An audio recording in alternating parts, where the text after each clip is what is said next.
Boss, masama pong balita. Lahat ng mga manok natin biglang nagkasakit. Ha? Paano nangyari yan? Hindi ba't kumpleto naman sa bakuna mga yan? Ano na ngayon ang ating sasabong para sa susunod na buwan? Nagpapakondisyon nga tayo ng mga panabong para sigurado panalo Hindi ba? Hindi ko nga rin po alam, boss Basta, nang bigyan ko sila ng patuka kanina, nakita kong matatamlay sila. Parang ilang araw na lang ang itatagal nila Hindi ito maaari. O sige, halika. Samahan mo ako at pumunta tayo sa manukan. Ngayon din. Hindi ako naniniwalang likas ang kanilang pagkakasakit Ano po ba ang ibig niyong sabihin, boss? Malakas ang kutob ko na may gumawa ng paraan para magkasakit sila. Baka nga mga kalaban lang din natin Hindi kaya may naglagay ng lason sa mga inumin nila? Hindi ko po alam. Ako naman ang nagpapainom sa kanila, boss Kung may naglagay man ng lason, sigurado na makikilala ko yun at mahuhuli. O sige na, pabayaan mo na yan. Samahan mo ako, papunta doon sa manukan. Aalamin natin kung ano yung posibleng rason ng pagkakasakit nila. Ipapatawag ko na rin ang kaibigan kong veterinaryo kapag malaman kung may sakit talaga sila. Tayo na po. At nang makita nyo ang kalagayan ng mga alaga natin. Pinuntahan ng dalawa ang manukan. Isa-isa nilang tiningnan ang mga alaga nilang tandang. At hindi makapaniwala si Carlito nang makita ang sitwasyon ng mga tandang niya. Lahat sila ay nanghihina at talatang hindi na magtatagal. Labis siyang nag-aalala sa mga yon dahil alam niyang malaki na rin ang nagastos niya sa mga panabong niya. Dahil hindi siya naniniwalang normal ang pagkakasakit ng mga alaga niya. Niyaya niya katiwala niyang si Mang Pepe na suyuri nila ang buong manukan. May nangyari na rin ganito dati sa isa kong kakilalang sabongero Lahat ng mga tandang niya namatay. Ano po ang naging dahilan ng pagkamatay nila, boss? Mga aswang na tinatawag nilang sarot. Nung una, nagkasakit ang mga tandang niya. Hanggang isang gabi, may narinig silang ingay sa manukan nila. Hindi nila pinansin yon. At kinabukasan lahat ng mga panabong nila ay patay na. Wakwak ang mga tiyan at tuyot ang mga dugo. Kung ganon, boss, posible kayang aswang din ang may pakana ng pagkakasakit ng mga panabong natin? Yan ang hindi ko alam. Teka, tingnan mo yung mga parting yan. Diyan sa kabilang bahagi, diyan sa kawayang bakod. Bakit, boss? Ano bang meron? Halika, bilis. Lapitan natin yan. Mang Pepe, mukhang... Hindi. Patay na kambing yan Anong hayop kaya ang may gawa nito? Ayun wakwakan siya ng hayop at mukhang wala na ngang mga laman loob Hindi ito kagagawa ng isang tao. Kung malaking ahas din ang umatake, sana nilulunan niya ang kambing na yan. Malakas ang hinala ko na aswang ang may pakana niyan. Mga aswang na sarot. Ano na nga ang binabalak nyo ngayon, Boss Carlito? Wala tayong ibang gagawin kung hindi ang magbantay sa paligid. Kung talagang aswang ang may gawa niyan, isusunod na niya ang mga alagang panabong natin. Kailangan na natin maging alerto. Sige, boss. Sabihan ko na rin yung mga pamangkin ko na tutulong sa pagbabantay rito. Kailangang mapigilan natin ang mga aswang na yan sa masamang binabalak nila. Mas mabuti pa nga. Pero bago yan, gusto kong ipatawag mo ang kaibigan kong veterinaryo. Gusto kong matingnan niya yung mga alaga natin at malaman ang rason ng pananamlay nila. Sige po, boss. Masusunod. Ngayon din aalis na ako. Nang makaalis na si Mang Pepe, nagpasya si Carlito na umuwi sa kanilang bahay. Pagdating niya roon, naabutan niya ang kanyang asawang si Greta na kakauwi pa lamang mula sa pamimili ng mga damit niya. Agad naman niyang napansin ang hindi maipintang mukha ni Carlito, kaya inusisa niya kung ano ang nangyari. Hindi naman naglihim sa kanya ang lalaki at sinabi ang patungkol sa problema sa kanilang manukan. Sinabi rin ni Carlito ang kanyang plano laban sa aswang na sarot. Ano ngayon ang binabalak mo? Bumalik tayo sa dati nating gawain. Tugisin natin ang aswang na yon. Babalik? Hindi naman tayo tumigil sa panunugis Baka nakakalimutan mo. Kaya natin pinasok ang pagsasabong dahil may mas malaking isda tayo na naisulihin, Greta. Hindi ko naman nakakalimutan yon, Carlito. Ang sa akin lang naman, mapayapa na ang buhay natin Nabibili na natin ang gusto natin at hindi na tayo palipat-lipat para lang magtago sa mga aswang. Oo nga. Yumaman tayo dahil sa pagsasabong. Pero hanggang ngayon, hindi pa rin natin nalulutas ang palaisipang bumabalot sa mga nawawalang sabungero. Eh kung hayaan na lang kaya natin ang mga pulis mismo ang maglulutas niyan? Hindi. Ito ang aking mga pinsan na nawala. Alam ko na hindi kayang lutasin ng mga pulis ang ganoong krimen. Aswang ang may gawa nun at yun ang sinusundan natin kaisipan. Papalay natin, Carlito. Kaya pala hindi kayang resolbahin ng mga kinauukulan ng ganong kaso kasi sila rin mismo ang nagpasimuno nun. At malay mo, itinapon na pala sila sa lawa o mas malala pa, baka sa bunganga ng bulkan. Basta, aalamin ko kung sino may pakananon. Sa ngayon, ang problema na muna natin ang isipin natin. Kailangan mahuli natin ang aswang na nagiging banta sa mga tandang natin. Yun ang binabalak mo. Mamayang gabi, lalabas ako. Kailangang maaktuhan ko yung pag-atake ng mga sarot na yan. Ngayong gabi rin mismo, papatayin ko yun. At bakit ikaw lang? Gusto kong sumama. Hindi lang naman ikaw ang manunugis Isa pa, gusto ko rin namang pagpawisan mamaya. Hindi ikaw ang bahala. Nagkakamali yung mga aswang na yan na manukan natin ang kanilang binalak na punteryahin. Huwag lang silang magpapahuli sa akto. Babalatan ko sila ng buhay. Noon din, hinasa ni Carlito ang patalim niyang sinawit na ginagamit niya sa pagtugis ng mga aswang. Siya rin ang naghasa sa itak ni Greta. Pagkatapos niyang gawin ito, nagkataon din na dumating ang kaibigan niyang veterinaryo. Pinatingin niya ang mga tandang nila at mas tumibay ang hinala niyang aswang ang may pakana ng lahat dahil walang nakitang sakit ang doktor ng mga hayop. Ito na nga ba sinasabi ko eh. Ngayon, sigurado na talaga ako na mga sarot ang may gawa nito.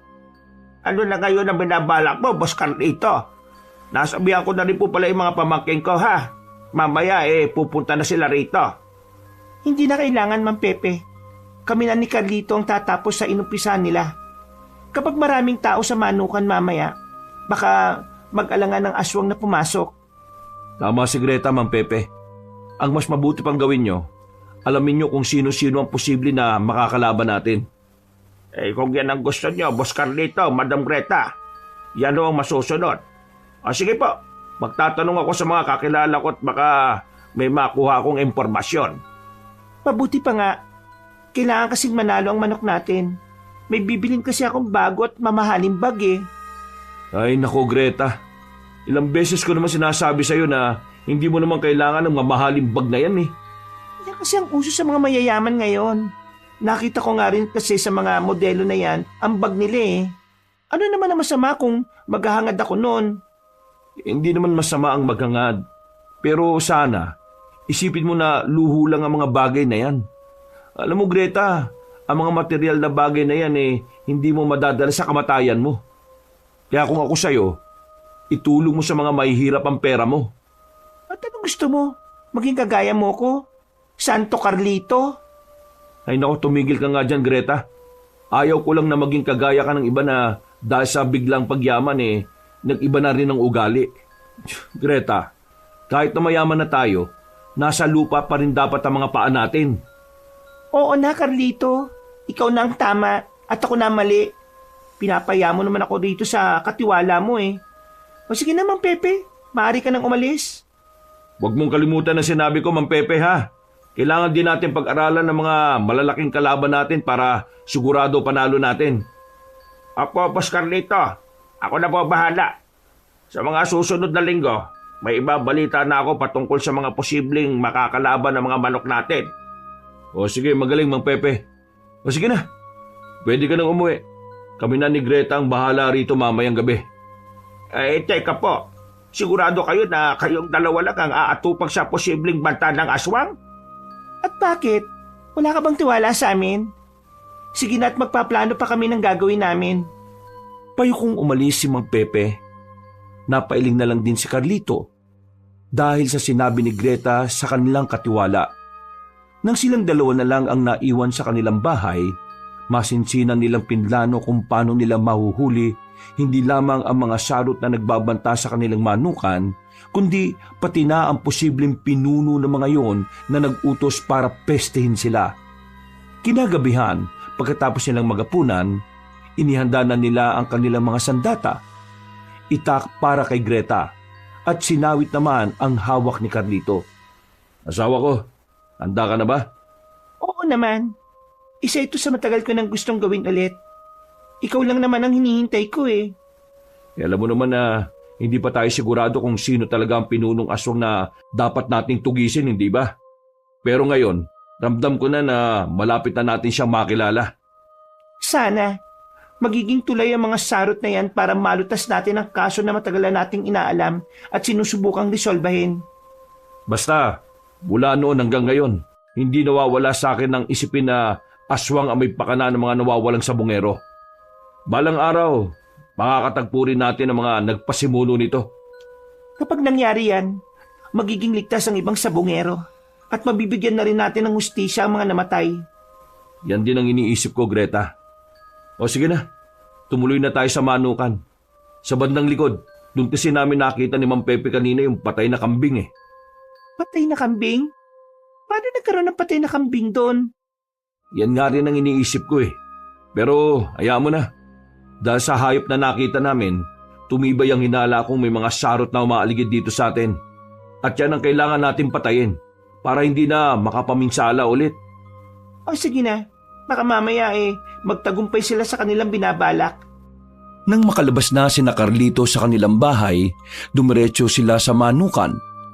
Kahit pa na medyo malayo pa sila roon, napansin na nilang kakaiba ang ihip ng hangin. May iilang ingay ring naririnig si Carlito, kaya naisip niyang baka may aswang nang nakapwesto sa labas ng manukan nila at nakahandang umatake.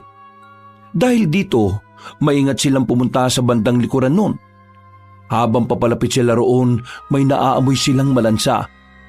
Parehong natigilan ng mag-asawa at nagmatsyag na muna sa paligid. Walang ano-ano, may narinig silang kumakalusko sa hindi kalayuan. Huwag ka munang gumawa ng ingay. Hintayin natin kung ano man ang kumakaluskos na yan. Ay, handa mo na lang yung itak mo. At nang... Tingnan mo, Carlito! Doon!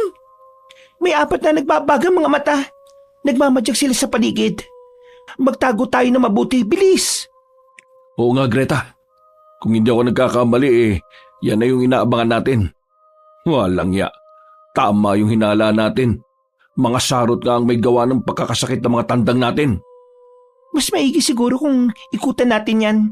Kapag sa likod nila tayo aatake, hindi nila agad tayo makikita. Oo, mas mabuti pa nga. Pero sandali. Oh, bakit na naman? Tayo na. Baka mamaya makatakas pa ang mga yan eh. Wala. Sige na nga lang. Pumunta na tayo sa bandang likod ng kulungan ito. Huwag lang tayong gagawa ng ingay. Baka mahalata nila tayo. Naging maingat sila sa kanilang paglapit doon dahil baka makalingon sa kanila ang mga aswang. Pagdating nila doon, napabuntong hininga na lang ang lalaki. Nakita ni Carlito ang 3 aswang na nagmamatsyag sa paligid. Kaya sumenya siya sa asawa na lalapitan nila ang mga yon. Naglakad sila ng marahan patungo sa likuran ng dalawa. At nang makalapit na sila rito, agad nilang sinakal mula sa likuran ang mga aswang. Bago pa man makalingon ng mga nilalang, tinagana nila mga ito sa ulo na naging rason para mapugutan ng mga yon. Walang ya. Di man lang ako pinagpawisan sa dalawang yan Sa bagay, ang mga sarot mga maihinang aswang lang naman. Yan nga ang problema natin eh. Kung mahihina sila, ibig sabihin may mas malakas na aswang na nag-utos sa kanila. Yan din ang iniisip ko, Greta. Pero teka, alam mo, hanga ako sa iyo Kahit kasi medyo sosyal ka na ngayon, pagdating sa mga aswang naman wala kang arte. Ano ka ba naman, Carlito? Pagdating sa mga nilalang na yan, hindi pwede ang kaartihan ko, no? Anong gusto mo? Katayin lang ako ng mga aswang ng walang kalaban-laban? Hindi naman. Pinapabilib mo lang talaga ako palagi Hoy, sige na. Umuwi na tayo at nang makapagpahinga. Wala na rin naman sigurong kasamang dalawang ito Teka. Paano naman ang bangkay ng 2 aswang na yan, ha? Si Mang Pepe na bahala sa mga yan bukas. Sabihan ko na lang siya pag nakarating na siya rito. Bakit naman kasi hinayaan mong umuwi ang katiwala natin? Obligasyon din naman niyang magbantay dito, Hayaan mo na, Greta. May pamilya naman yung tao Saka, Hindi naman siya nagkulang sa pag-aalaga ng mga manok natin. Hindi nga nagkulang pero nagkasakit naman ng mga tandang natin. Hindi naman kasalanan ni Mang Pepe yun eh. Kasalanan yun ng mga sarot. At kung sino mang nag-utos sa kanila. Darating din ng araw na Liditaw ang pangalan niya. Malakas ang kutob ko na ang utak ng mga nawawalang sabungero at ang sumusubok na pabagsakin tayo ay iisa. Oo, yun din ang iniisip ko. Kaya nga kailangan natin magpatuloy sa pagsasabong para malaman natin kung sino talaga yung pinuno nila eh. Pagkabalik nila sa kanilang bahay, napagpasya na mag-asawa na magpahinga na muna. Naisip nilang baka gagaling na ang mga tandang nila. Gayong napatay na nila ang mga aswang na posibleng rason ng pagkakasakit ng mga ito. Habang nakahiga at nagpapaantok, binaliktanaw nila ang mga naging karanasan nila sa panunugis ng mga aswang. Nasa kalagitnaan na sila ng kanilang pag-uusap nang mapunta ang kanilang topic sa sugatang aswang na hinayaan nilang makatakas. Ano nga ulit yung pangalan ng aswang na yung Greta? Hindi ko na matandaan eh. Leocadio? Oo, yun. Leocadio nga. Yan ang pangalang narinig kong binanggit ng kasama niya na pinatay ko. Kung nakatakas siya dati, nasa na kaya siya ngayon no? Yun nga ang hindi ko rin alam eh. Malay natin, baka patay na rin siya ngayon. Mukhang mas matanda pa yun sa atin eh. Sa bagay, siguro nga. Teka, bakit siya ang pinag-uusapan natin? Alam mo Carlito, bukas, aalis na sana ako eh.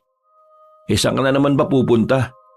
Halos kada 2 linggo maalis ka at ilang araw na naman bago makauwi. Di sa mga kaibigan ko. Luluwas kasi sila ng probinsya para magbakasyon. Gusto ko sanang sumama sa kanila eh. Sige.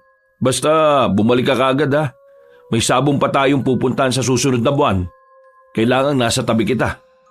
Siguraduhin mo munang nasa kondisyon ng mga alaga natin no. May sakit pa nga sila eh. Baka mapahiya lang tayo sa mga kalaban natin kung isasalang natin sa sabong ang mga yan. Huwag kang mag-alala. Ako ang bahala sa mga tandang natin. Gagaling sila at lalakas bago pa ang sabong na magaganap sa bayan. Sige na. Matulog na tayo. Maga pa akong aalis bukas eh. Agad na napahimbing ng kanyang tulog si Greta. Samantala, kahit na anong gawin ni Carlito, hindi siya dinadalaw ng antok. Kinutuban siya ng hindi maganda dahil naalala niya ang mahinang aswang na pinatakas nila. Naisip niya na kung hindi sana nila pinatakas yon, siguradong hindi na magkakaroon ng pagkakataon ng nasabing nilalang para gantihan sila.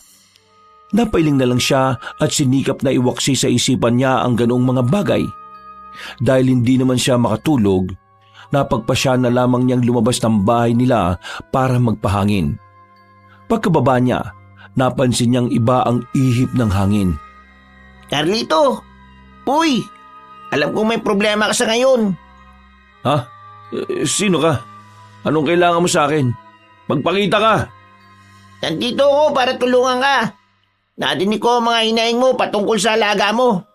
Alam ko na malaki may tutulong ko sa'yo. Dasan ka nga. Bakit ayaw mo magpakita sa akin? Tumingala ka, kaibigan Carlito. Nakadapo lang ako sa sanga Abot kamay mo na nga ako eh. Ako nga pala si Lawiswis. Teka, ikaw ba yan? Ang manok na kumikinang ang balahibo? Bakit parang mas mahaba ang balahibo mo kaysa sa normal na manok? Oo, ako nga ito. Huwag ka nang magtanong pa patungkol sa balahibo ko. Unin mo na ako talagaan. Tutulungan kita sa problema mo. Ha? Sige. Sandali lang at kukunin kita. Nang kunin ni Carlito ang manok na may makulay at matingkad na balahibo, ipinagaspas nito ang kanyang pakpak. Tumilaok din yun ng 3 beses at kasunod nun, sinabihan niya si Carlito na kunin ang lalabas na 2 itlog sa kanyang puwetan. Agad namang sinunod ng lalaki ang sinabi ng mahiwagang manok. Nang makuha na niya ang 2 itlog, sinabi ng manok na ingatan nila yun ng kanyang asawa. Dahil magbibigay daw yun ng kapangyarihan sa kanila. Ano ang gagawin ko sa mga itlog na ito, kaibigang Lawiswis? Mark! Ikaw ang bahala kung kanino may bibigay ang isa. bukas, bago sumikat ang araw, mapipisa yan at lalabas ang kakaibang bertud. Pak! Ha? Talaga? Anong bertud naman ang lalabas sa mga itlog na ito? Malalaman mo rin yan bukas, kaibigang Carlito. Sa ngayon, magpahinga ka na muna sa loob ng bahay ninyo. Paano ka naman? Teka, dadali na muna kita sa manukan at doon ka na muna maghanap ng madadapuan. Kahit wag na, kaibigang Carlito. Kaya ko naman ang sarili ko eh. Ikaw ang nangangailangan ng pahinga. Sige na, matulog ka na at bukas, malalaman mo kung ano ang bertud ng itlog na yan. Dito lang ako pupwesto sa labas ng bahay ninyo para magsilbing bantay rito. Sige. Ikaw ang bahala.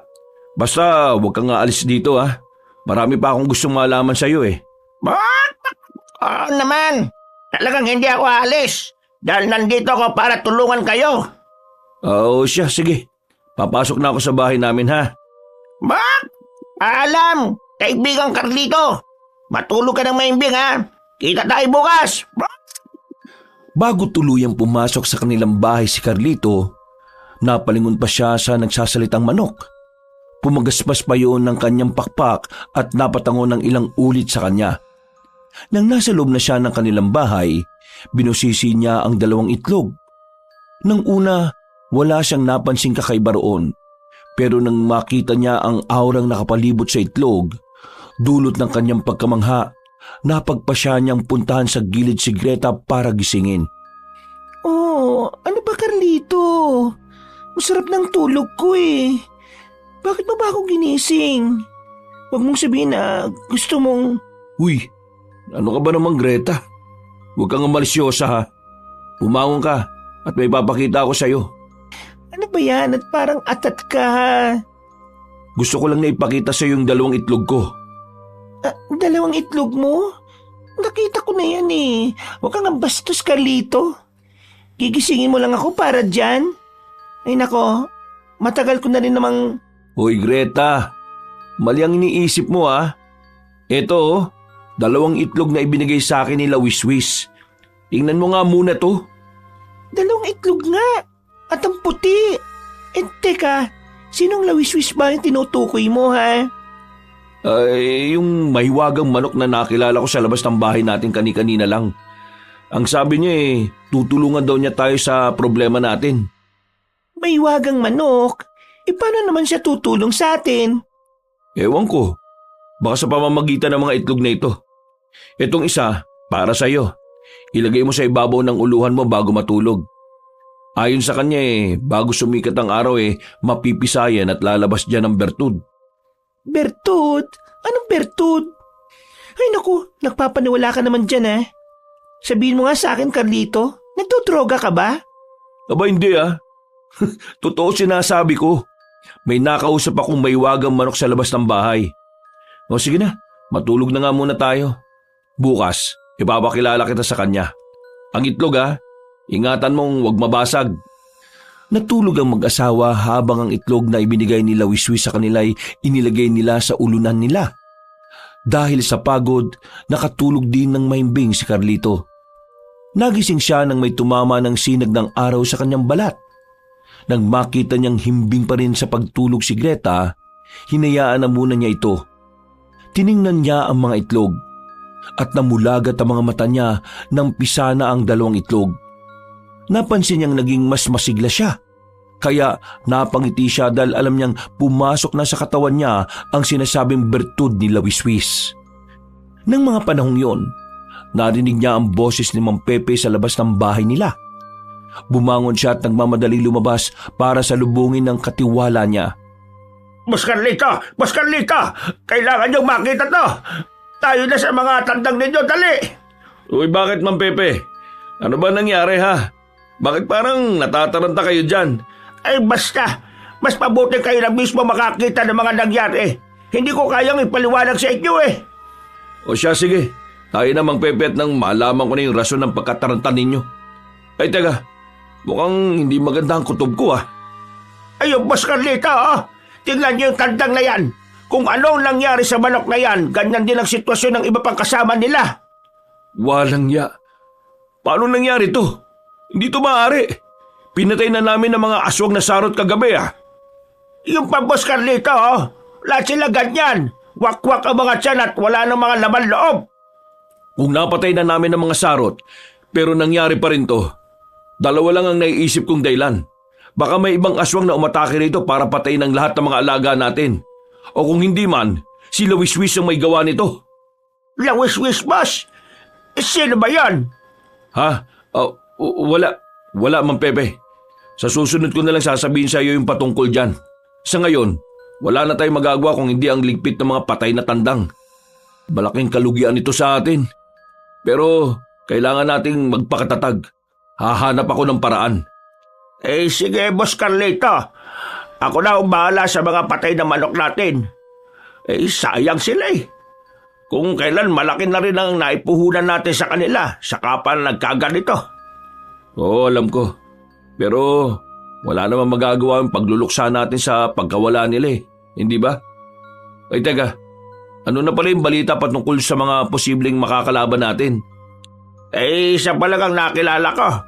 At malaki ang posibilidad na sasali siya sa gaganaping sabong sa bayan. Sino? Mahuhusay ba yung lahi ng mga tandang niya? Si Don Leocadio, isang mayamang negosyante ng mga karne. Mga nasa 3 taon pa lang siya nung pasukin niya yung pag-aalaga ng mga tandang. At lahat daw ng mga inilaban niyang manok nananalo. Don Leocadio? Pamilyar sa akin ang isang yan ah. Sigurado ka bang yan talaga pangalan niya? Boss, Don Leocadio. Sa katunayan nga nandun yung isa kong pamangking binatilyo na si Lucas. Mabuti naman kung ganun. Teka, maasahan ba natin sila? Baka mamaya mas kakampihan pa nila ang Don Leocadio na yun. Hindi, Boss Carlito. Malupit si Don Leocadio.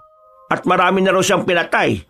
Natatakot lang talaga sila Lucas kaya hindi sila makaalis doon kung ganun, makakakuha tayo ng impormasyon sa kanila patungkol dun sa Don Leocadio na yan.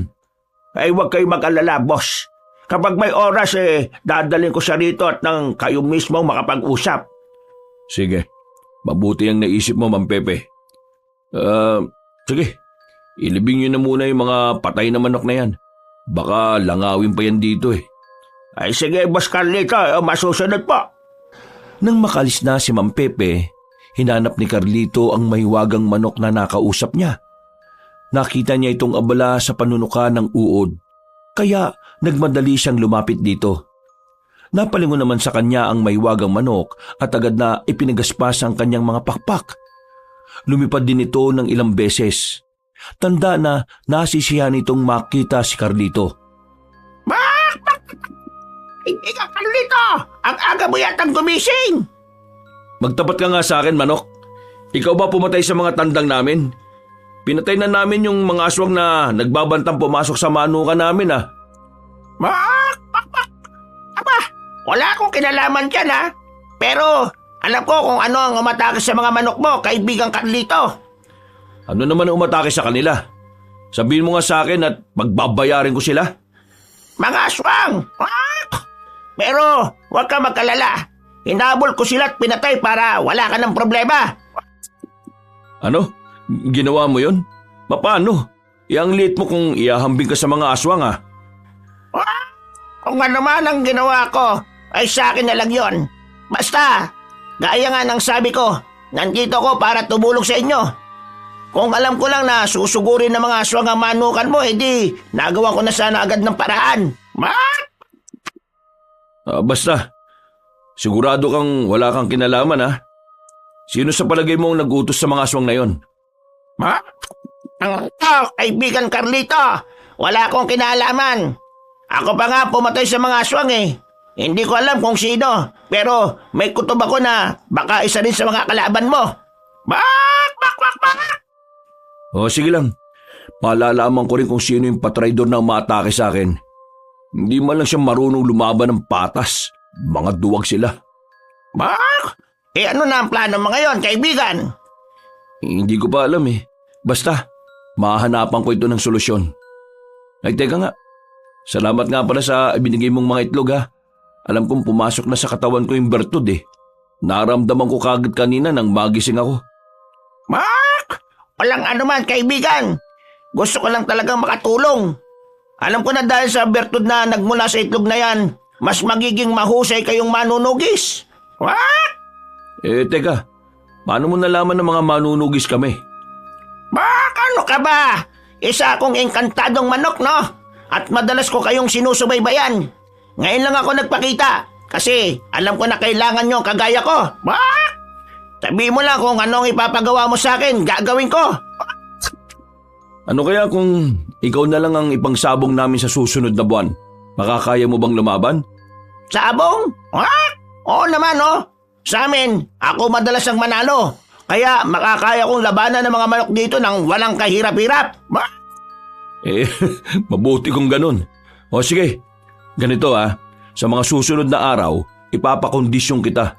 Pero huwag kang magsasalita ha. Sige, kaibigan Carlito. Kung yan ang gusto mo, yan ang masusunod. Nasa kalagitnaan sila ng kanilang pag-uusap na makarinig ng mga yabag si Carlito. Napalingon siya at napalunok ng laway nang makita si Greta na papalapit sa kanila. Naging salita ng pagtitig niya sa lalaki at sa manok na kaharap nito. Yan ba sinasabi mo sa akin kagabi, Carlito? Siya ba si Louis? Ha? Oo, Greta. Siya yung sinasabi kong mahiwagang manok. Magmula ngayon, siya na ang magiging alaga natin. Magandang araw, kaibigang Greta. Ako nga pala si Louis, ang tandang na mabait, pero sa labanan ay mabagis. Ito, panoorin mo ang sayaw ko. Kaibigan, tingnan mo, oh. Kahanga-hanga ka naman, Louis. Tama na yung pagsasayaw mo at mapapagod ka. Teka, Carlito, totoo bang sinabi sa akin ni Mang Pepe? Patay na daw lahat ng tandang natin? Oo, Greta. Kaya wala sana tayong panlaban sa susunod na buwan. Pero dahil nagpresenta si Louis, siya na ang panlaban natin. Tama si kaibigan Carlito. Ako na ang ilalaban nyo. Pero basta, may parte ako kapag nanalo tayo, ha? Aba, at ano naman ang gusto mong maging pasahod namin sa'yo? Gusto ko ng isang inahin, yung maganda ang balahibo, matinis ang boses kapag pumuputak, at magaganda rin ang mga mata.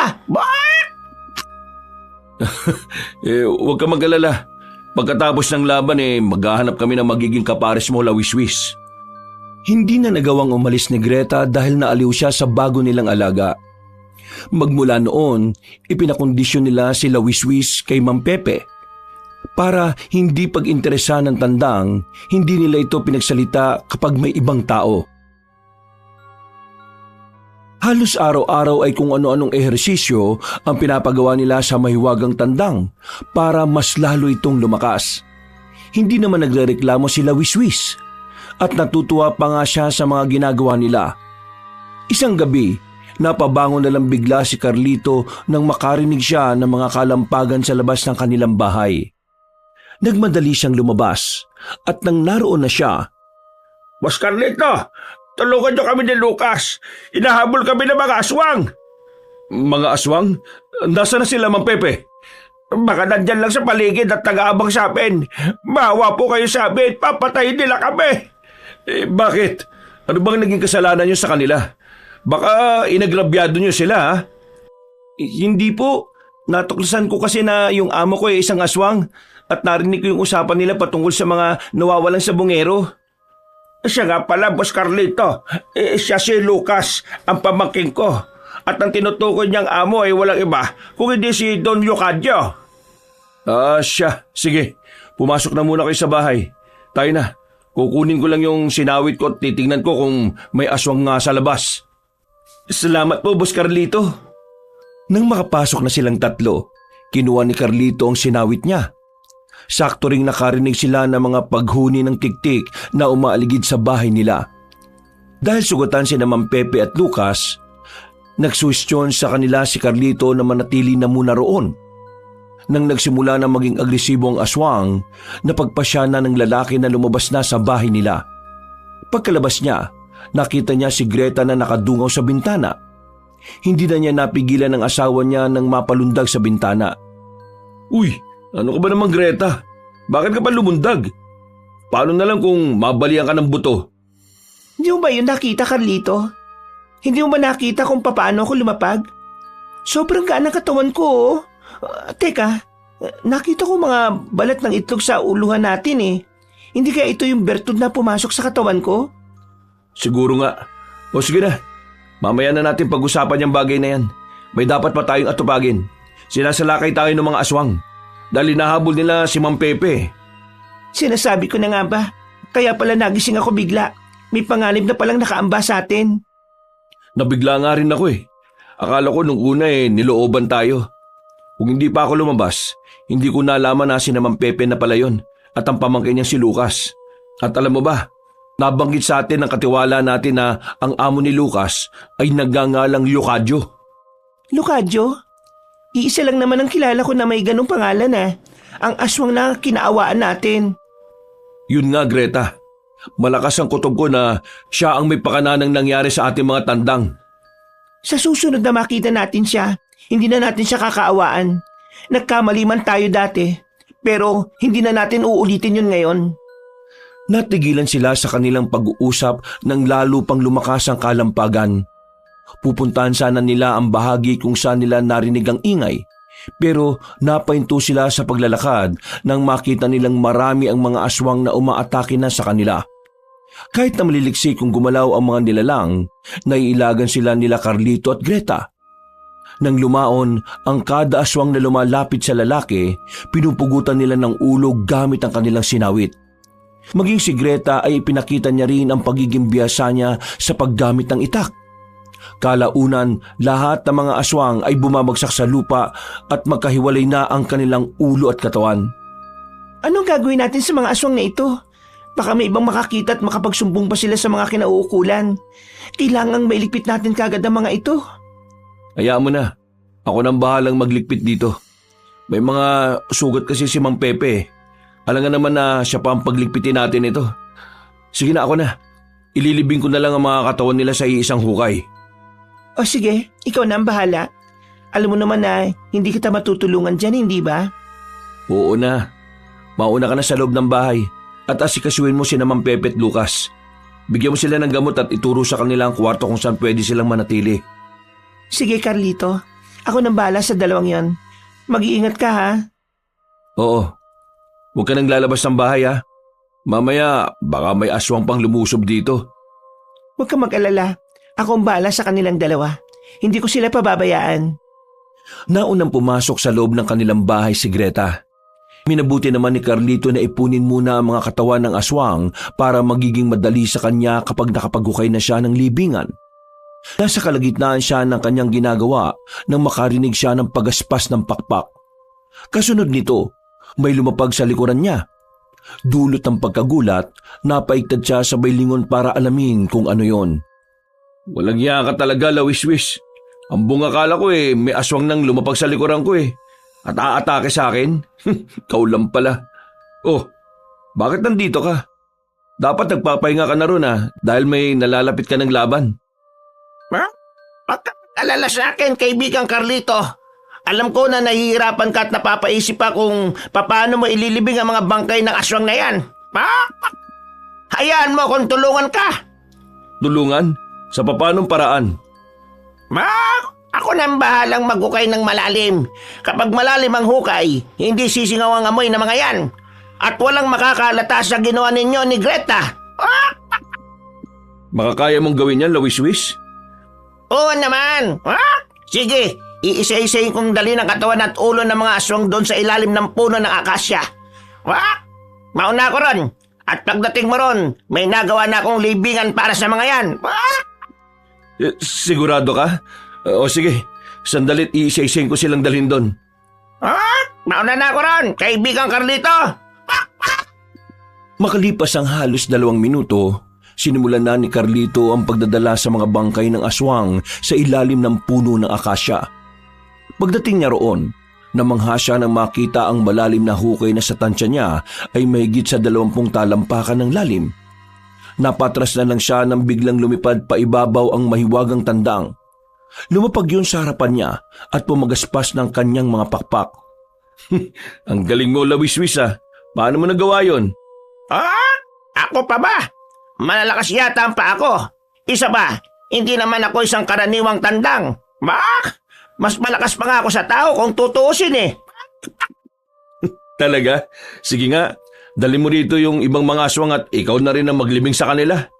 Kung yan ang gusto mo, sige, gagawin ko, kaibigang Carlito. Sandali lang. Naku, wag na. Ako nang bahalang kumuha sa katawan ng mga aswang. Dumito ka na lang at bantayan mo ang hukay. Binibiro lang kita eh. Sigurado ka ba? Kaibigang Carlito. Kaya ko naman ang pinagagawa mo Oo, ako nang bahala. Mamaya baka may makakita pa sa'yo at hulihin ka. Alalahanin mo na may dadaluhan pa tayong sabong sa bayan, ha? Sige, dito lang ako at magbabantay. Baka may aswang na nagmamatsyag sa atin eh. Ako na ang bahala kung meron man. Salamat, kaibigan. Sandali lang at dadaling ko muna rito yung katawan ng mga aswang para mailibing na natin. Sige, kaibigan. Ako na ang bahala magtabo ng libingan na to mamaya. Dinala ni Carlito ang lahat ng bangkay ng mga aswang saka itinapon sa hukay. Nang lahat ng katawan ay nasa hukay na, mabilis na kumahig sila wiswis hanggang sa tuluyan ng natabunan ng hukay.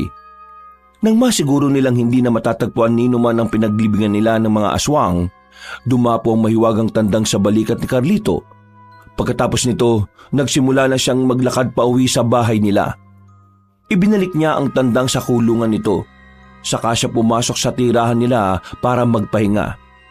Kinabukasan, Ma'am Pepe, Lucas, masakit pa rin ba ang mga sugat ninyo? Huwag kayong mag-alala. Lahat ng mga aswang na humabol sa inyo nasa hukay na. Hindi na masyado, Boss Carlito. Salamat at pinatuloy niyo kami dito ng pamangking ko. Mga hayop na aswang na yun. Muntikan na nila kaming mahuli talagang malas lang po nila dahil nakatakas tayo. Teka, ikaw ba si Lucas na nagtatrabaho kay Don Leocadio? Oo, Greta. Siya yan. At marami siyang alam na lihim ng kanyang amo. Tama po. Ilang buwan ding nanilbihan sa kanila si Lucas At nagkataon na nangangailangan si boss ng impormasyon tungkol sa magiging kalaban natin. Sige na, Lucas. Sabihin mo nga ulit ang mga nalalaban mo. Sige po. Ganito po kasi yon. Habang nagiinuman sila, nabanggit po ni Don Leocadio na pinatay nila at kinain ng mga laman loob ng mga nawawalang sabongero. Sinabi rin niya na mga aswang ang lahat ng mga tauhan niya. Nakita ko nga po yung pagbabagong anyo niya Teka, ang Don Leocadio ba na yan may peklat sa kaliwang pisngi tapos bulag ang kanang mata? Opo, Madam Greta. Siya nga yan. Paano niyo po nalaman ang patungkol sa kanya? Carlito, ikaw na nga lang ang magsabi ng tungkol sa duwag na aswang na yan. Ang Leocadio na yan ay ang aswang na nakalaban namin dati. Nagkaroon siya ng peklat dahil sa pagtaga ni Greta sa kanya muka. Nagmakaawa siya na huwag namin siyang papatayin at nangako siyang magbabago. Ang walang iya, nagbago nga. Mukhang malaking isda na siya ngayon Ang akala niya siguro hindi natin siya mahuhuli. Darating ang araw na makakaharap din natin siya. Hindi bale, malapit na ang araw ng sabong sa bayan. Sigurado na makakarating din siya doon. May isa pa po pala akong nalaman tungkol sa kanya, Boss Carlito. Ano yun, Lucas? May narinig akong sabi-sabi na may alaga raw siyang isang tandang. Hindi raw yung karaniwan. Isang aswang raw yun at yun ang nagpayaman sa kanya. Kung may tandang siya, meron din ako. Ipagdasal na lang natin na hindi kami ang maglalaban. Ilalampaso ni Luwiswis ang alaga niya. Nagpahinga na ang dalawa sa bahay ni na Carlito at Greta. Pinagtulungan nilang ikondisyon ang mahiwagang tandang ni na Carlito hanggang sa maging handa ito. Pagdating ng araw ng pagsasabong sa bayan, maaga pa silang umalis para pumunta roon.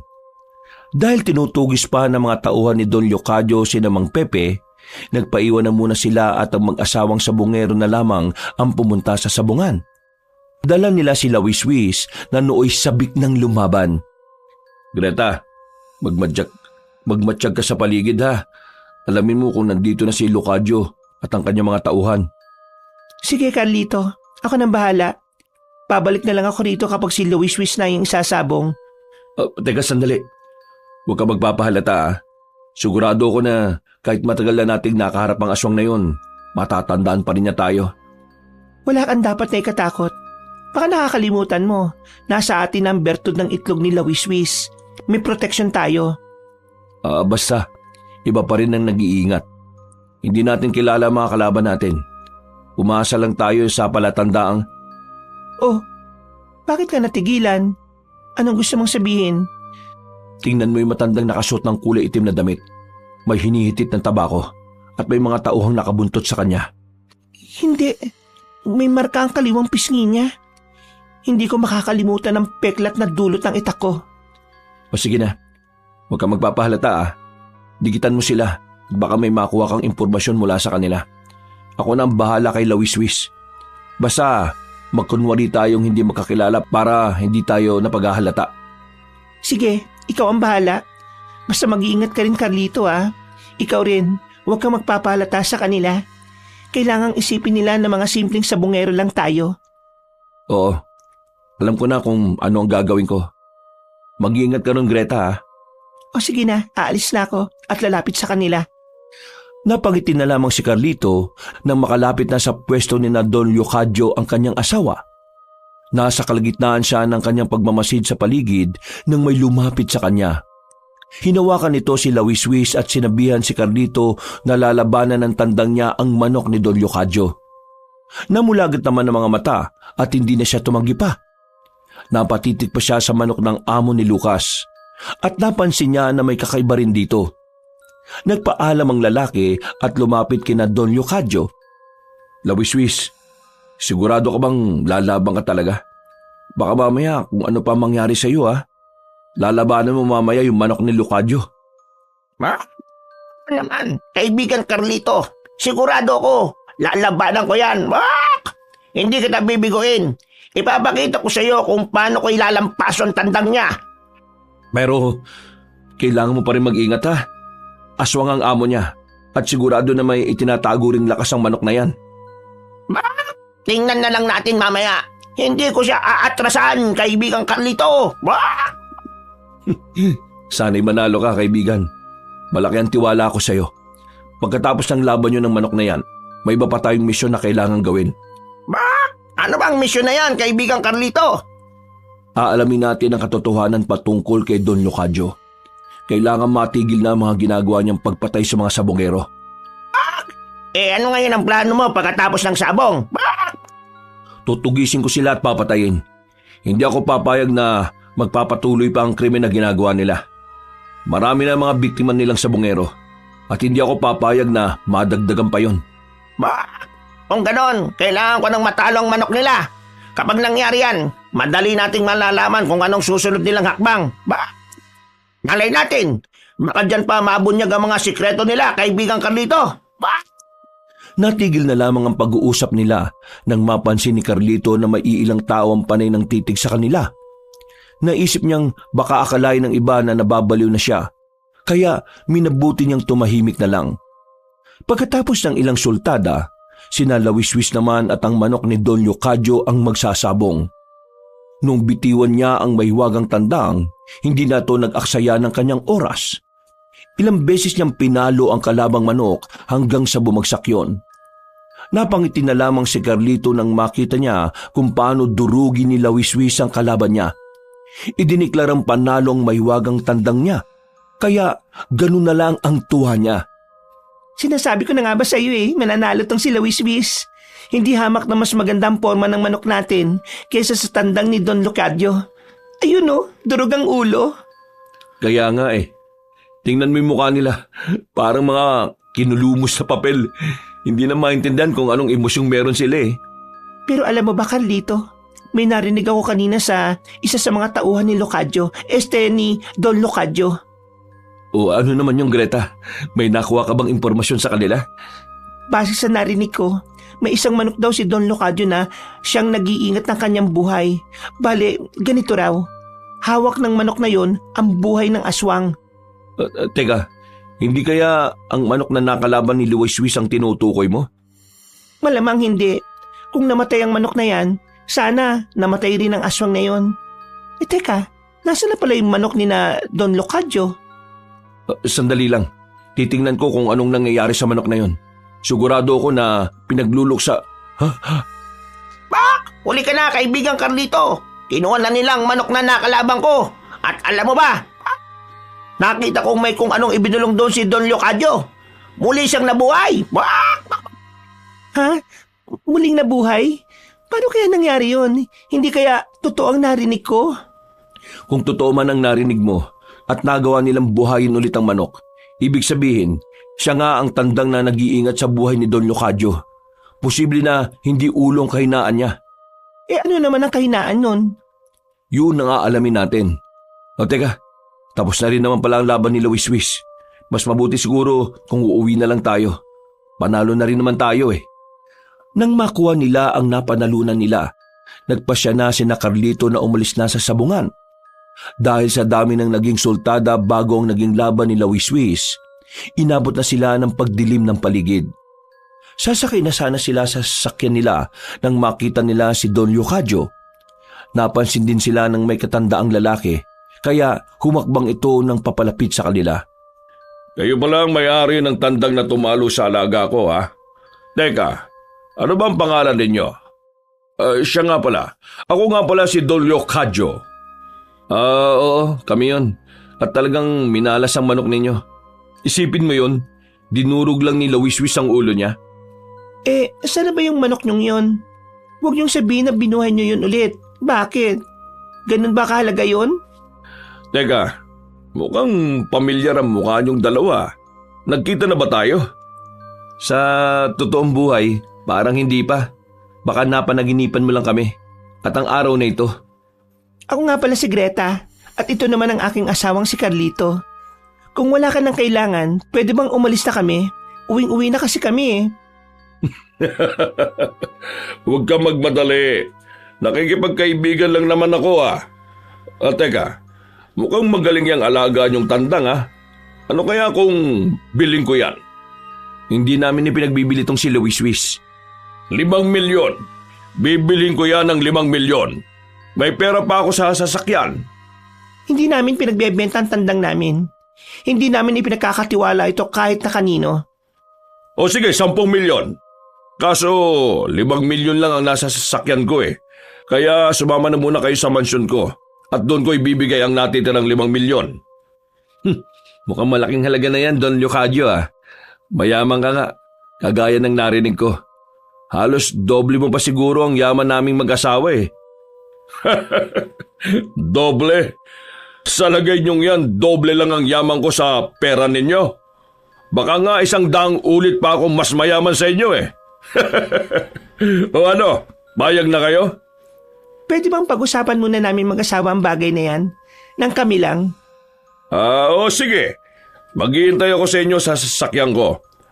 Lapitan lang ninyo ako ron kapag nakapagpasya na kayo, ha? Nang makalis na si Don Leocadio, masinsinang nag-usap sina Carlito at Greta. Nakisali na rin sa kanila si Wiswis na nooy mas hininaan pa ang boses para hindi marinig. Habang nag-uusap, sinigurado nilang walang makakarinig sa kanilang mga plano. Sige, paayag ako na ibenta niyo ako sa kanila. Pero susundan niyo kagad ako para bawiin ha. Oo, Wiswis. Hindi natin alam ang plano nila eh. Kailangan talaga nating mag-ingat. Kapag nandun ka na sa kanila, susundan namin kayo para malaman natin kung saan talaga sila naglulungga. Matyagan mo na rin ang paligid at baka may makita kang ebidensya na sila talaga ang may pakanan ng mga nawawalang sabungero. Susunod, kaibigang Greta. Ako ang bahala. Basta, sundan nyo kagad ako ha. Makakatayin lang nila ako ron eh. Ayaw mo naman silang labanan, di ba? Kaibigang Wiswis. Oo naman. Pero iba pa rin kung nandyan kayo. Mas nag-iibayo pa ang lakas ng loob ko eh. Oo, sige. Ibibigay ka na namin doon ha. Tapos, susundan ka namin. Gabi na kaya siguradong mahuhuli natin sila sa akto kapag nag-anyong aswang sila. Kumuha kayo ng isang balahibo ko, kaibigang Carlito. Mamaya, kapag malapit na ako, magliliwanag yan. Ang balahibo ko magiging tanda natin sa kinaroroonan ko. O sige, kaibigang Wiswis. Sandali lang. Basta huwag ka magsasalita kapag nasa poder ka na nila ha. kailangang isipin nila na walang espesyal sa'yo. Wag kang makalala, kaibigang Carlito. Ako ang bahala. Nang makakuha na si Carlito ng balahibo ng mahiwagang tandang, muli niyang inilagay sa sisidlan nito si Wiswis. Napatango naman siya kay Greta at noon din naglakad siya palapit sa sasakyan ni Don Leocadio. Nakita niyang nakangiti sa kanya ang matanda, kaya ginantihan niya rin ito ng ngiti. Nang tuluyan nang siyang makalapit doon, itinaas niya ang sisidlan ng mahiwagang tandang. Sige Don Leocadio, pumapayag na kami. 5 milyon para sa tandang na ito. Total naman, balak na rin naming tumigil sa pagsasabong eh. Gusto naming tumutok na sa negosyo. Aba, mabuti naman kung ganoon, Juanito. Carlito po ang pangalan ko, Don Leocadio. Carlito. Ay, pasensya na. Mabuti naman, Carlito, at pumayag kayong mag-asawa. Huwag kayong mag-alala. Hindi kayo magsisisi na sa akin ninyo ibinenta ang tandang na yan. Aalagaan ko siya higit pa sa pag-aalaga ninyo. Sana nga, Don Leocadio. Basta, alagaan niyo siya ha. Mahalaga sa amin ang tandang na yan. Ako ang bahala. Oy, teka. Akin ang manok at ibibigay ko na sa inyo ang 5 milyon. Ito rin ang 5 milyon. Sigurado ba kayong 5 milyon lang? Ayaw nyo ng 10 milyon? Hindi na ho, Don Leocadio. Sapat na sa amin ang 5 milyon. O de sige. Hanggang sa susunod nating pagkikita, Juanito. Carlito nga po. Sige na ho. Aalis na rin naman kami at uuwi. Kayo nang bahala sa tandang namin si Wiswis ha. Wiswis ha? O sige na. Nagmamadali na rin kasi kami. May transaction pa kaming hahabulin. Sige ho. Ingat ho kayo, Don Leocadio. Baka mawala rin kayo kagaya ng ibang sabungero eh. Ingat ho kayo. Kayo rin, Carlito. Ingat sa pag-uwi. Nang makalis na ang sasakyan ni na Don Leocadio, nakita ni Carlito na may 3 lalaki na pilit na isinasakay sa kotse na ginagamit ng mga tauhan ni Don Leocadio. Kinutuban siya ng hindi maganda ron, kaya nagmadali siyang lumapit kay Greta. Sinabi niya ang napansin niya, at pareho sila ng iniisip. Para hindi sila madaling mahalata, hinayaan na muna nilang makalayo si Don Leocadio. Makalipas ang halos 10 minuto, nagkasundo silang mag-asawa na sundan sila. Inihanda na rin nila ang kanilang mga sandata para may panlaban sila kung sakaling magkaroon ng hindi inaasahang pangyayari. Teka, parang papunta ito sa liblib na lugar ah. Hindi kaya ron nagkukuta yung mga aswang na tauhan ng Leocadyong yon? Yan din ang hinala ko. Sundan na lang muna natin sila. Kapag tumigil sila, malalaman din natin kung anong sikreto nila. May 3 sabungero silang binihag eh, at hindi ba natin alam kung ano talaga ang gagawin nila sa mga yon. Aswang si Don Leocadio. Ano pa bang aasahan nating maging kapalaran ng 3? Eh di kakainin nila. Hindi ako naniniwala na basta lang nila kakainin ng mga sabungero. May mas malalim na rason kung bakit nandudukot sila. Sige lang, malalaman din natin kung anong ginagawa nila. Sa ngayon, kailangan nating mag-ingat para hindi nila tayo mahuli. Huwag kang mag-alala. Malayo-layo tayo sa kanila. Hindi nila tayo mapapansin kagad. Napakahusay talaga ng Leocadio na yan sa pagpili ng lugar. Walang katao-tao oh. Halos hindi na naabot ng kabyas na ng baryong ito Sino ba naman na mag-aakala na sa tahimik na lugar nito may mga nangyayaring hindi masisikmura ng mga normal na tao? Teka, mukhang tumigil na sila. Kung hindi rito ang kuta nila, sigurado na dito nila pinapatay mga sabungero. Mas mabuti siguro kung bababa na muna tayo. Kailangan malaman natin ang ginagawa nila nang hindi nila tayo napapansin. Oo, mas mabuti pa nga. Teka, malapit lang din dito si Wiswis. Nagliliwanag ng bahagya yung balahibo niya eh. Dala ang kanilang sandata sa panunugis, bumaba sila sa sasakyan. Naglakad sila patungo sa bahagi kung saan tumigil sina Don Leocadio. Nang matanaw na nila ang mga yon, nagtago na muna sila. Namulagat na lang ang kanilang mga mata nang malaman nilang marami nang nagkalat na tauhan ng matandang sabungero. Nakita rin nila ang mataas na pader na nagsisilbing bakod sa lugar na yon. Kaya napagtanto niyang yun ang kinukutaan ng sabungerong aswang. Kung maraming mga tauhan nila dito, ibig sabihin yan, dito mismo sa lugar na ito sila nagkukuta. Ang tindi naman ang seguridad nila kung ganon. Dito rin nila dinadala ang mga nawawalang sabungero. Ngayon, mas tumibay pa ang ating hinala. Kailangan na lang natin silang maaktuhan para magkaroon tayo ng matibay na ebidensya. Ano pang hinihintay natin? Mas lumapit pa tayo sa kanila, Carlito. Wag muna. Tingnan muna natin yung mga tauhan niyang nagkalat. Mapupula ang mga mata eh. Ayun, nandun yung tatlo. Nandun yung tatlong tao na dinukot nila.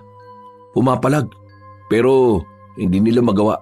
May mga takip na sako rin sa kanilang mga ulo. Aalamin natin kung ano mga binabalak nila sa mga yan. Isa pa sa pinangangambahan ko, baka hindi maganda ang plano nila kay Lawiswis. Wala kang dapat na ipag-alala sa alaga natin. Alam niya kung paano makipaglaban. At kaya niya ang sarili niya. Hudyat lang natin ang hinihintay niya para lumaban din siya. Ayun, Carlito. Pumasok na sila sa tarangkahan. Mataas nga lang ang pader kaya hindi ko na matanaw kung ano ang nasa loob. Nakapasok na sila Don Yocadio. Tayo na. Lapitan natin yung 10 tauhan niyang nakabantay sa labas ng tarangkahan. Ihanda mo ang sarili mo, Greta, ha? Kanina pa ako nakahanda. Sige na, sugurin na natin sila at patayin para mapasok na natin ang lugar na ito. Nang makita nilang walang gaanong nakatitig sa kanilang pinupwestuhan, patakbo silang sumugod sa mga tauhan ni Don Yocadio. Nagulat ang mga yon at dahil hindi sila nakapaganda, halos hindi na nila alam ang kanilang gagawin. Kahit na maliksik kung gumalaw ang mga tauhang aswang ng matandang sabongero, nagagawa silang pantayan na mag-asawang manunugis. Kapag nakikita ni Carlito na natataga ng asawa niya ang mga aswang, agad niya itong nilulundagan sabay pugot ng ulo gamit ang sinawit niya. Kalaunan, nagkalat sa labas ng bakuran ni Don Yocadio ang mga katawan at ulo ng mga aswang. Wala na rin naging pakialam si Carlito kung tinalamsikan sila ng dugo. Teka, wala ka bang naulinigan sa loob ng bakuran? Parang may mga sigawan eh. Ano kayong meron? Bakit pa ba tayo nagtatanong sa isa't isa? Halika na, Carlito. Pasukin na natin at nang masaksiyan natin ang ginagawa ni Don Yocadio. Sandali lang. Kapag dyan tayo dadaan sa harap, makikita nila kagad tayo. Ano kaya kung pumunta tayo sa likuran at doon, tatalon tayo sa pader papasok? Wag na, dito na lang. Mas mabuting ang makita nila kagad tayo eh, para matapos na yung ginagawa nila. Kailangan pa nating iligtas si Lawiswis sa kanila. Kung ganon, sige. Pero kailangan natin maging maingat ha. Masisira ang diskarte natin kung makikita nila kagad tayo. At teka, sandali. Susubukan kong pakinggan ang mga ingay sa loob. Wala namang nakabantay dyan ah. Kung walang nakabantay dyan, baka may kung anong ginagawa sila sa loob. O sige na Greta, pasukin na natin ang bakuran ng sabongerong aswang. Lumundag na tayo papasok. Mauna na ako. Sige Carlito, eto na susunod na ako. Wala nga nakabantay dito. Tama ka Greta, iba talaga ang bertud ng itlog ni Lawiswis no? Parang nag-iba yung lakas at liksi natin eh. Hindi lang yun, tumalas din lalong pandaman natin. Oo nga. Teka, kung wala sila rito, saan kaya sila posibleng pumunta? Mukhang malawak ang bakurang ito. Tingnan muna natin sa bandang likuran. Baka nandun sila at may kung anong ginagawa. Teka, narinig mo ba yung ingay ng manok? Si Lawiswis. Baka kung ano na ang ginagawa ni na Don Yocadio sa kanya. Umiilaw ang balahibo niya. Ibig sabihin, nandito lang siya. Tayo na, hanapin natin ang kinaroroonan ng alaga natin. Naging maingat silang dalawa. Pagdating nila sa bandang likuran ng malaking bahay, nakita nila ang malawak na manukan ni Don Yocadio. Dahil sobrang liwanag ng buwan, klaro sa paningin nila ang mga bagay-bagay na natatanaw nila. Walang ano-ano, nakarinig sila ng ingay ng mga lalaki. Kinutuban silang yun ang dinukot ng mga tauhan ng sabongerong aswang. Kaya hinagilap nila kung saan nandoon ang 3 lalaki. Ayun, may mga aswang na nakapaligid doon. Sigurado na nandun ang mga bihag nila. Halika Greta, lumapit pa tayo ron para makita natin kung ano yung nangyayari. Tayo na, bilisan natin at baka sakaling maabutan pa natin silang buhay. Si Don Yocadio, nandun din. Siguradong siya talagang namumuno sa kung anumang kababalaghang ginagawa nila rito. Mas lumapit ka rito, Carlito, dali. Nakikita ko nangyayari sa pwesto ko. Anong? Nakatiwarik ang mga lalaki at may gilit sa kanilang leeg. Tumutulong kanilang dugo sa isang batya na gawa sa kahoy. Para saan naman yan? Kaya pa ba nating mailigtas sa mga lalaking yan? Malamang hindi na. May mga gilit na sila sa leeg at anumang oras babawian na sila ng buhay. Teka, Mukhang alam ko na kung anong gagawin nila sa dugo ng tao ah. Ayun oh, may papalapit sa kanila na isang aswang. May hawak siyang tandang. Kung ganon, baka ginagawa rin nilang aswang ang mga tandang nila para lalo silang maging mabangis. Ibig sabihin, nandudukot sila ng mga sabungero para ipainom ang dugo nila sa mga tandang at ipakain ng mga laman loob. Nasa kalagitnaan sila ng pagmamatsyag sa paligid nang hindi nila inaasahan may isang aswang na nagmula sa labas. Napasigaw siya at sinabi niyang may pumasok na 2 tao sa bakuran ni Don Leocadio. Nabahala naman ang mag-asawa, kaya inihanda nila ang kanilang sarili. Walang ano-ano, nakarinig sila ng pagaspas ng pakpak. Alam ni na Carlito na si Lawiswis yun, kaya sinipat nila ang paligid para malaman kung saan yun nagmumula. Ikaw nang balang maghanap kay Lawiswis, Greta. Haharapin ko ang mga aswang na yan para makuha ko ang atensyon nila. Baka kumapano ako. Sama na lang muna kitang makipaglaban sa mga aswang na yan. Kapag magkasama tayo, hindi nila tayo madaling matatalo. May kakaya naman sila Wiswis na lumaban, di ba? Magkamali lang sila mamaya, patay pa ang mga aswang na yan sa tandang natin eh. Sige, kung yan ang pasya mo. Total naman alam na ng mga aswang na yan ang presensya natin. At hinahanap na nila tayo. Lumabas na lang tayo dito at nang makaharap na natin sila. Mas maigi siguro kung mauna akong lumabas. Kapag nakita nilang babae ako, iisipin nilang madali nila ako matatalo. Madali mo lang silang maatake kapag nasa akin ang atensyon nila. O sige, kapag yan ang plano mo, yan ang masusunod. Huwag ka lang papayag na maisahan ka ng mga aswang na yun ha. Tuso rin sila kagaya ng pinuno nila si Leocadio. Wala akong pakialam sa kanila. Uubusin ko sila kapag sumugod sila sa akin. Basta kapag makita mong nasa alanganin ako, tulungan mo ako ha.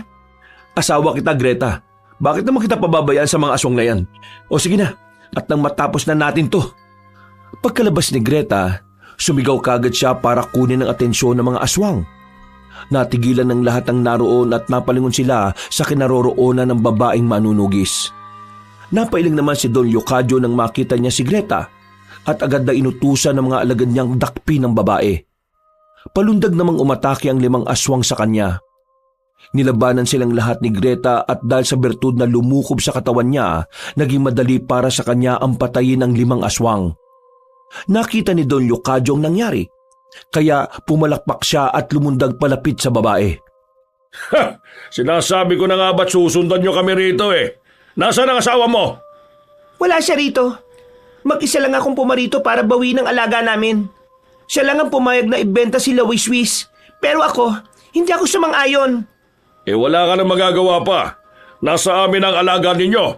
Ilang sandali na lang, kapag nakainom na ng dugo ang tandang ninyo, magiging aswang na rin siya. At siya ang magiging panabong ko sa susunod. Hindi namin papayagan na ang ibig ko sabihin, hindi ako papayag na mangyari yan. Nandito ako para bawiin ang tandang namin. Huwag mo nang ipilit ang gusto mo. Baka matulad ka lang sa 3 lalaki na binihag namin. Baka gusto mo, dugo mo ang gamitin namin para gawing aswang ang tandang ninyo. Nagpapatawa ka ba? Hindi mangyayari yan. Hindi nyo ako lubos na kilala. At lalong hindi nyo kilala ang tandang namin. Mga alagad, kunin nyo ang tandang ng babaeng ito at dalhin nyo rito. Nang malingat ang matandang sabungero, inatake siya ni Greta. Napaangil naman ang ibang aswang na naroon at umatake rin sa babae. Dahil ramdam ni Carlito na nasa panganib na ang asawa niya, lumabas na rin siya sa kanyang pinagtataguan. Inatake niya si Don Leocadio, pero mabilis itong umilag. Muli sana niya itong susugurin pero sa hindi inaasahan ng mag-asawa, napigilan sila at nadakip ng mga aswang. Humakbang na rin ang matandang sabungero papunta sa harapan nilang dalawa. Ilang sandali pa, napalingon sila nang makarinig sila ng pagaspas ng pakpak. Napamura naman ang matandang sabungero nang makita niya kung paano tumilapo ng mga tauhan niyang kumuha kay Lawiswis. Sinasabi ko naman sa inyo hindi nyo kilala ang alaga namin. Mas malakas pa yan kapag walang tari Malakas pala ha. Sige mga alagad, pakawalan nyo ang lahat ng tandang natin. Ilabas nyo si Buitre at may mahalaga siyang gagawin mamaya. Kahit ilang tandang pa yan, magiging kagaya lang sila ng mga tauhan mo. May hina, walang laban. Pakawalan nyo kami rito at tayo magsabong. Matagal ka na naming tinutugis at ngayong alam na namin ang lihim mo. Wala nang say-say pa para buhayin ka namin. Sinasabi ko na nga be, pamilyar kayo sa akin eh. Natatandaan ko na.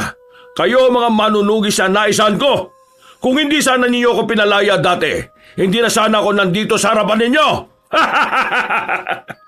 Yun ang pagkakamali na hindi na namin uulitin. Pagkatapos ng gabing ito, mawawala ka na.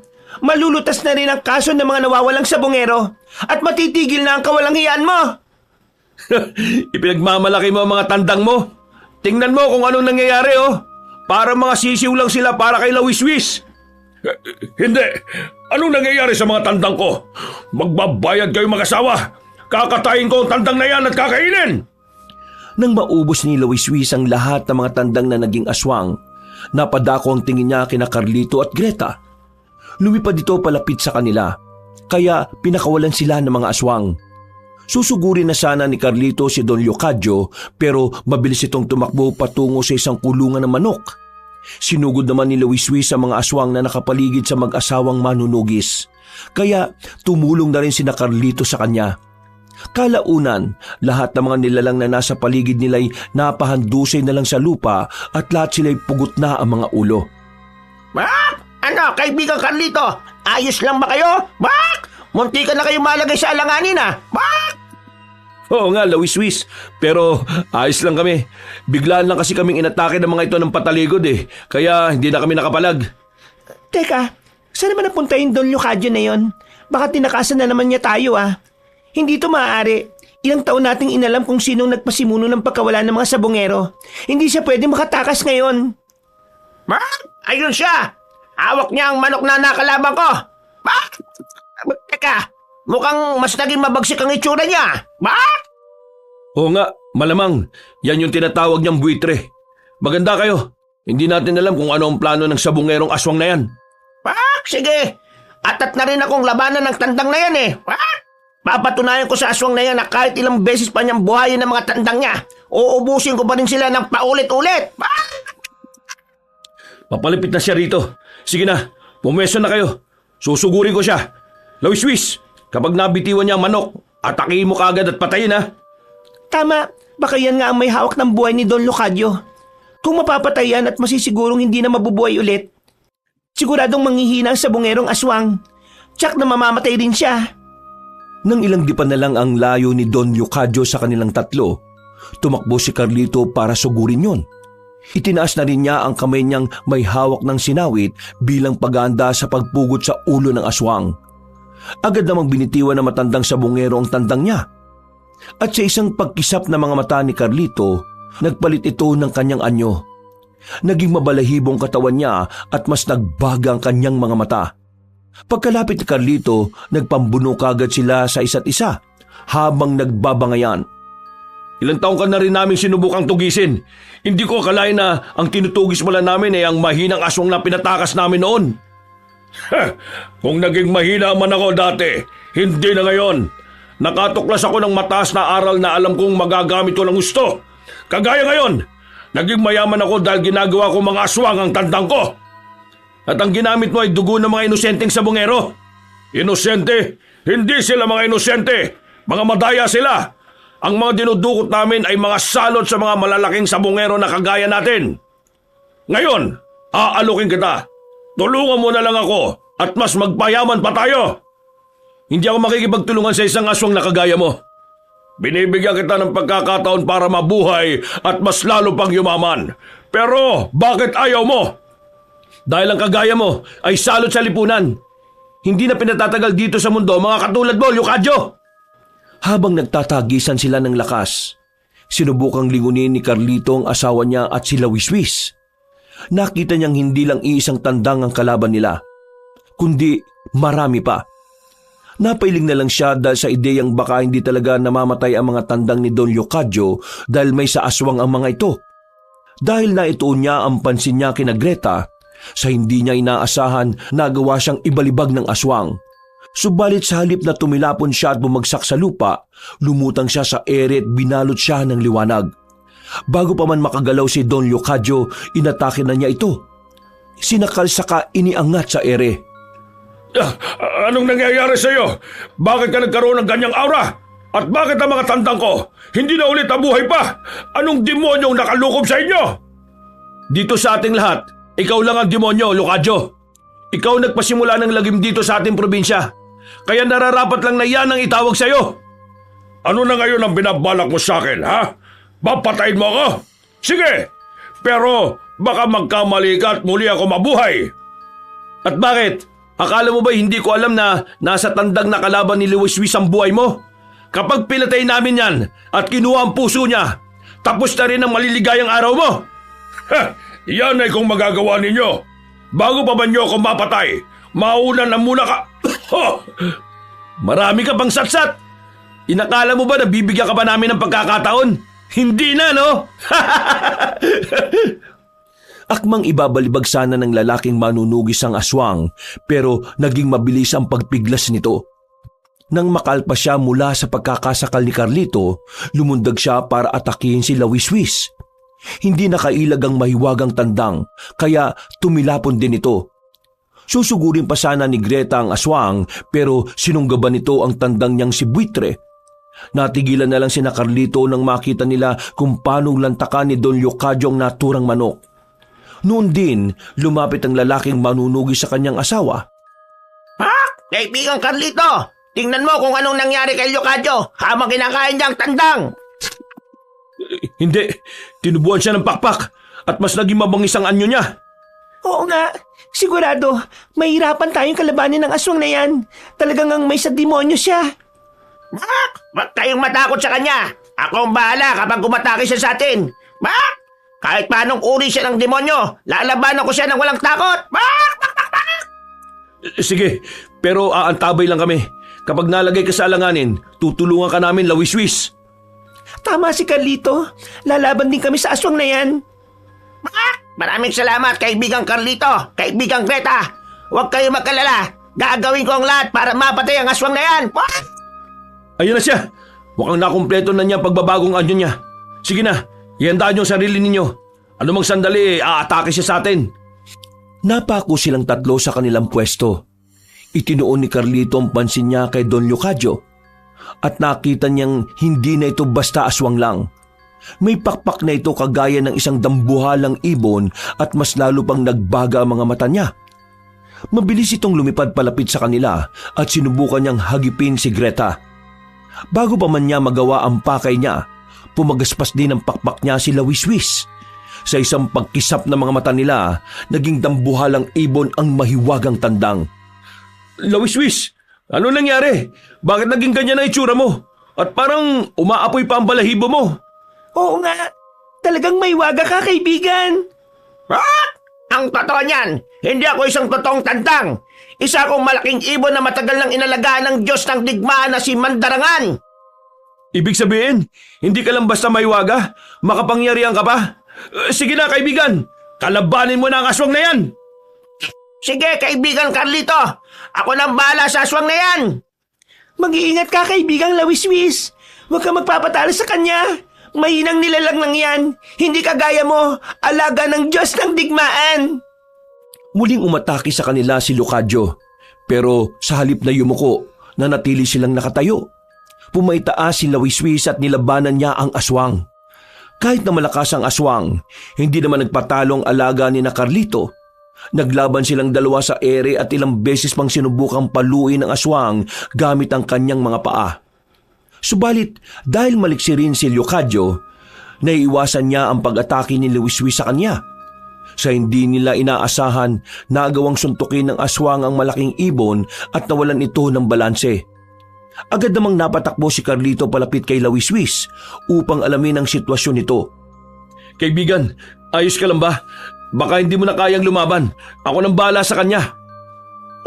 Ba't mo akong alalaanin? Kaya ko ang sarili ko. Hindi ako susuko sa isang aswang na kagaya niya. Pero mukhang mahina ka. Baka kung mapano ka pa kapag pinilit mo. Kaibigan Carlito, umilag ka. Papasukod dito sa atin si Leocadio. Hindi, haharapin ko siya. Hindi ako papayag na manalo ang aswang na yan. Pero baka ikaw naman ang mapano. Teka, kaya ko pang lumaban. Isa akong alagad ni Mandarangan at hindi ako susuko sa kampo na kadiliman na yan. Nang ilang di pa palang ang layo ni Don Leocadio sa kanila, tumakbo na rin si Carlito at sinalubong yon. Napangisi ang aswang sa kanya at mas naging maliksi ang galaw nito.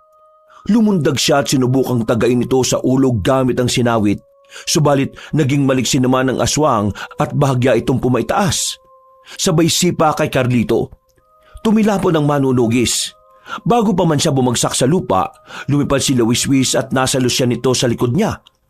Umatake ang dambuhalang ibon at pagkalapit nila kay Leocadio, nilundagan ni Carlito ang aswang. Sinubukan namang ibagsak ng nilalang ang manunugis, pero kumapit ito ng mabuti. Napilitan ng aswang na lumapag sa lupa at nagpatuloy ang paglalaban nila. Bakit ka lumundag? Natakot ka bang mahulog ka at madurog ang katawan mo? Ikaw ang dapat na matakot. May pakpak ako. Samantalang ikaw, wala! Oo, wala akong pakpak. Pero may alaga akong handang magligtas sa akin kahit na anong oras. Kaya palang lakas ng loob mo. Umaasa ka lang pala sa maiwagang ibon na yan. Hindi ko inakala na nagsasalita yan. Napaka-espesyal ng ibon na yan. Oo, at ang ibon na yan ang papatay sa'yo. Hindi mangyayari ang iniisip mo. Magiging aswang siya at aalaga ko siya kagaya ng pag-aalaga ko kay buitre. At sa palagay mo, papayag ako sa kagustuhan mo? Wala kang magagawa. Kapag ginusto ko, gagawin ko. Mas pinag-igihan ni Carlito ang pakikipagpambuno sa aswang hanggang sa nagawa niya itong ibabawan. Nang mga sandaling yun, sinubukan niyang idiin ang sinawit niya sa liig ng aswang. Nagpumiglas naman si Don Leocadio, pero kahit na anong gawin niya ay hindi siya masyadong nakakagalaw. Noon din, lumapit si Greta sa kanila at inihanda rin ang itak niya para tagain ang aswang. Ano na ngayon ang plano mo sa aswang na yan? Iharap sa mga kapamilya ng mga nawawalang sabungero? Gagawin natin kung anong nararapat. Kung ihaharap pa natin siya, sigurado na makakahanap pa siya ng pagkakataon para makatakas. Hindi natin kailangang hayaan ng aswang na ito na takasan tayo sa ikalawang pagkakataon. Marami nang pinatay niya, kaya dapat lang din sa kanya kamatayan. Wag! Wag niyo akong patayin! Kung gusto niyo, sa inyo na itong mansyon ko. Lahat ng kayamanan ko ay magiging sa inyo na. Pakawalan lang ninyo ako at pabayaang mabuhay pa. Sige na! Hindi! Ang mga katulad mo hindi dapat binibigyan ng karapatang mabuhay pa. Hindi kami ganun kamangmang para sundin ang pakiusap mo. Kahit patayin niyo ako, hindi na rin may babalik pa ang buhay ng mga sabungero. Pakawalan na lang ninyo ako at magtulungan tayo. Hindi tayo dapat na naglalaban. Pagkatapos magwika ni Don Leocadio, humugot siya ng lakas. Hindi naman inaasahan ni Carlito na magawa niyang silang itulak. Tumilapon silang mag-asawa. At dahil sa nangyari, nabitiwan nila ang kanilang sandata. Pumagaspas ng pakpak niya ang aswang habang nakatitig sa kanilang pwesto. Susugod sana yon sa kanila. Pero bago pa man magawa ni Don Leocadio ang kanyang binabalak, inatake siya ni Lawiswis. Naglaban silang dalawa. Nagpambuno sila mula sa lupa hanggang sa umabot na sila sa ere. Kailangan tulungan ko si Lawiswis. Mukhang diado siya sa aswang na yun ah. Eh paano kung ikaw naman ang malagay sa alanganin? Ang mas mabuti pa nating gawin, tumakas na lang tayo dito at hayaan si Lawiswis na makipaglaban sa aswang na yan. Hindi natin iiwan si Lawiswis dito. Kailangan natin siyang tulungan. Unang-una, tayo ang tumutugi sa pinunong aswang na si Leocadio at naipit lang din siya rito. Sige, kung talagang yan ang gusto mo, pati ako ay tutulong na rin sa'yo. Tama ka, may bertud naman na nananalaytay sa atin, hindi ba? Tama ka, at magagamit natin yan laban sa aswang na yan. Sige na, tatalunin natin tatlo si Leocadio. Teka, paano natin gagawin yan? Nasa ere pa silang dalawa at baka mahulog tayo kung magpupumili tayong kumapit sa isa sa kanila. Maghintay tayo sa tamang oras. Kapag bumaba sila ng bahagya o lumapag sa lupa, aatake tayo kay Don Leocadio. Ayun na, Carlito. Malapit na silang bumaba. O sige, maganda ka na, Greta. Ayun ang itak mo. Hawak ko na rin naman ang sinawit ko. Ito ang ipupugot ko sa ulo ng aswang na yan. Pagkabagsak ni na Don Leocadio at Lawiswis sa lupa, tumakbo ang mag-asawang manunugis palapit sa kanila. Nagpatuloy ang pakikipagpambuno ng dalawang nilalang. Pero kalaunan, nadihado si Lawiswis. Naging mapusyaw rin ang kulay ng mga balahibo nito. Kaya kinutuban sila na baka nanghihina na ito. Dahil dito, nilapitan ni Carlito ang aswang at sinakal muna sa likuran. Nanlaban naman si Don Leocadio sa kanya hanggang sa makaalis ito sa ibabaw ni Lawiswis. Hindi binitiwan ni Carlito ang aswang kahit na ano pa ang gawin nito para makapiglas. Hanggang ngayon mahina ka pa rin. Puso ang pinaiiral mo, hindi utak. Yan ang ikababagsak mo. Nagkakamali ka, aswang. Nang dahil sa puso ko, mas lalo akong tumibay. Ito rin ang dahilan kung bakit sa dinami-rami ng naging mapait na karanasan ko, mas pinili ko pa rin maging mabuti. Kaibigan Carlito, makakataon mo na yan. Patayin mo na ang aswang at nang makauwi na tayo. Tumahimik ka, mahinang ibon. Kapag natalo ko ng mag-asawang ito, kakalbuhin kita at kakainin ko ang laman loob mo. Tama na, Satsat. Kumawala ka muna sa pagkakasakal ko sa'yo. Saka ka na magbanta kapag hindi na kita sinasakal. Bakit hindi mo pa lakasan lalo? Nakakapagsalita pa ako.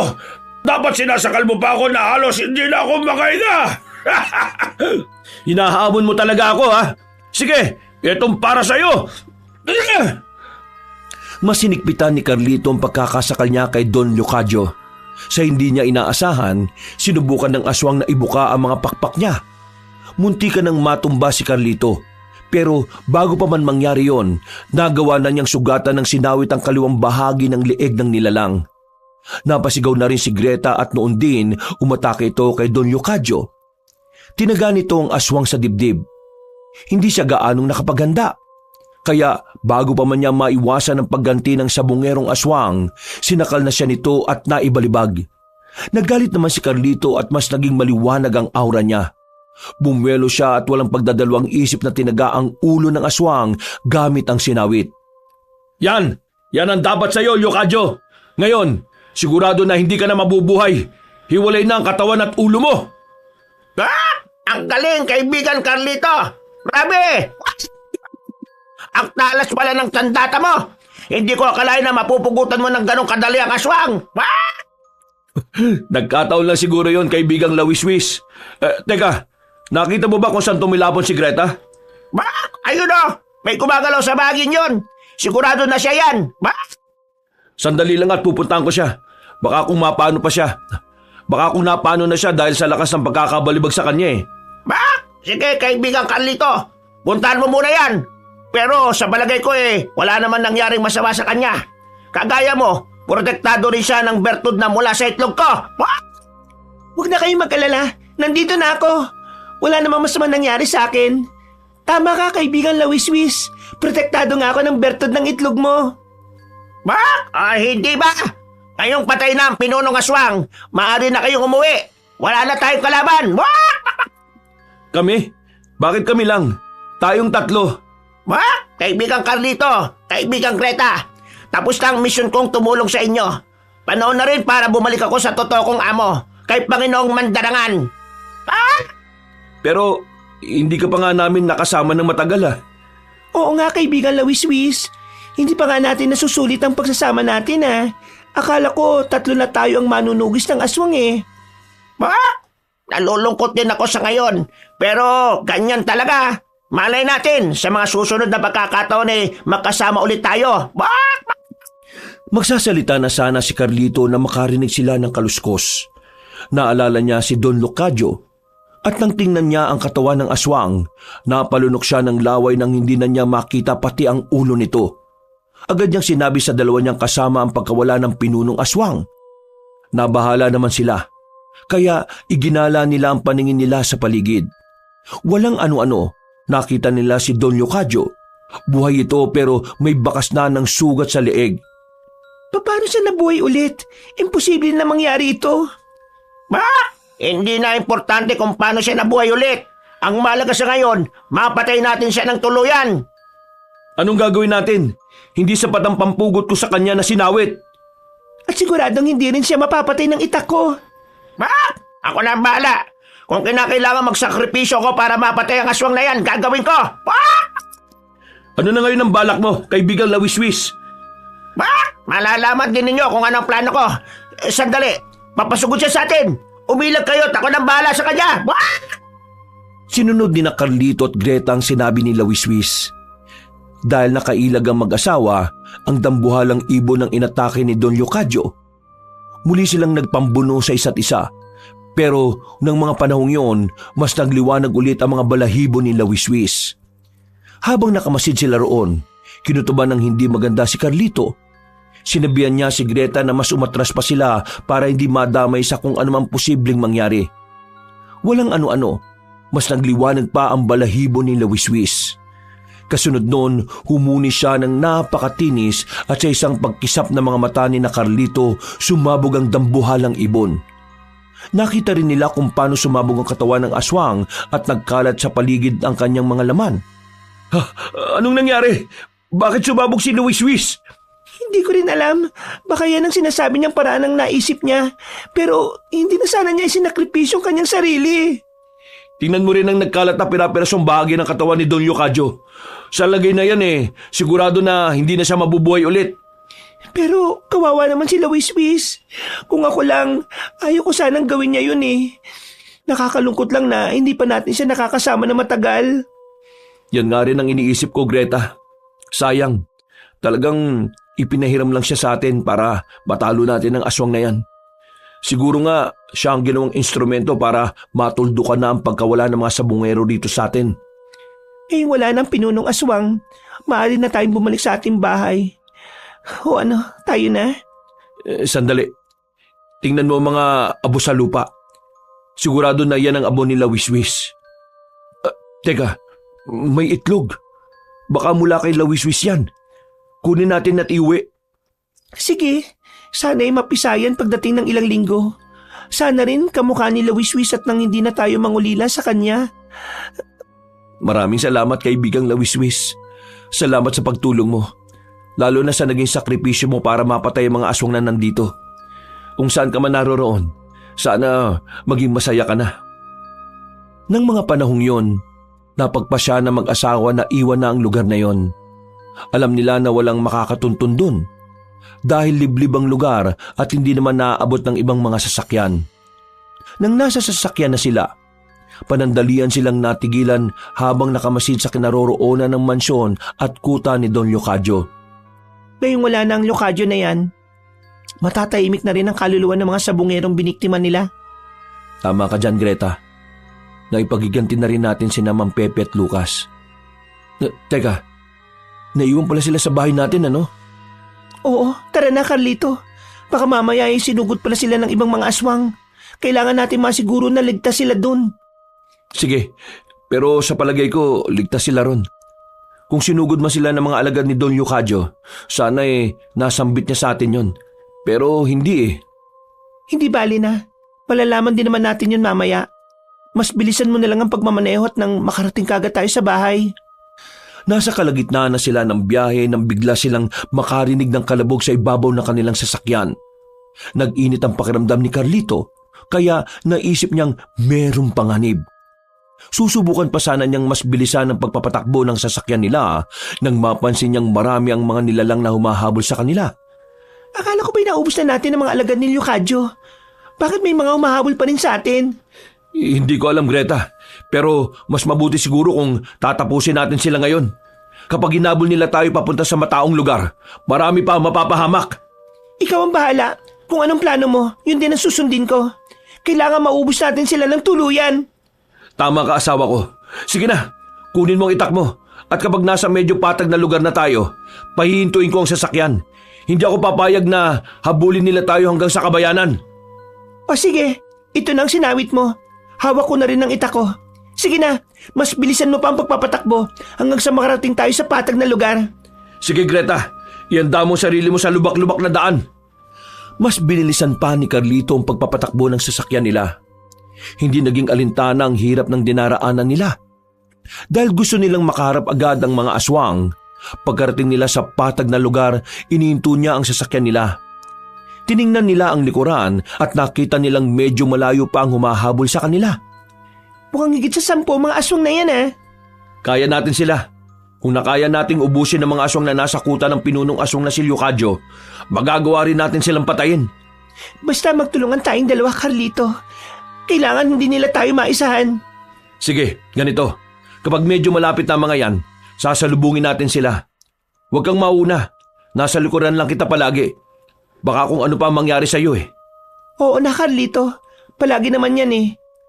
O ayan na, malapit na sila. Bumaba na tayo nang matapos na ito. Sige, basta ang sinabi ko ha. Sa likuran lang kita. Ayaw kung may mangyaring masama sa'yo. Sus, nag-aalala ka pa sa akin ngayon. Pero kanina, munti ka muna akong pabayaan eh. Mamaya na lang natin pag-usapan yan. Sige na, Greta. Pagkababa nilang dalawa sa sasakyan nila, agad silang tumakbo para suguri ng mga aswang na papalapit. Lumundag din pa ibaba ang isang aswang na sumampa sa bubong ng sasakyan nila. Nang makita ni Carlito ang isang aswang na sabik na sumugod, mas binilisan niya ang pagtakbo niya at agad itong pinugutan ng ulo.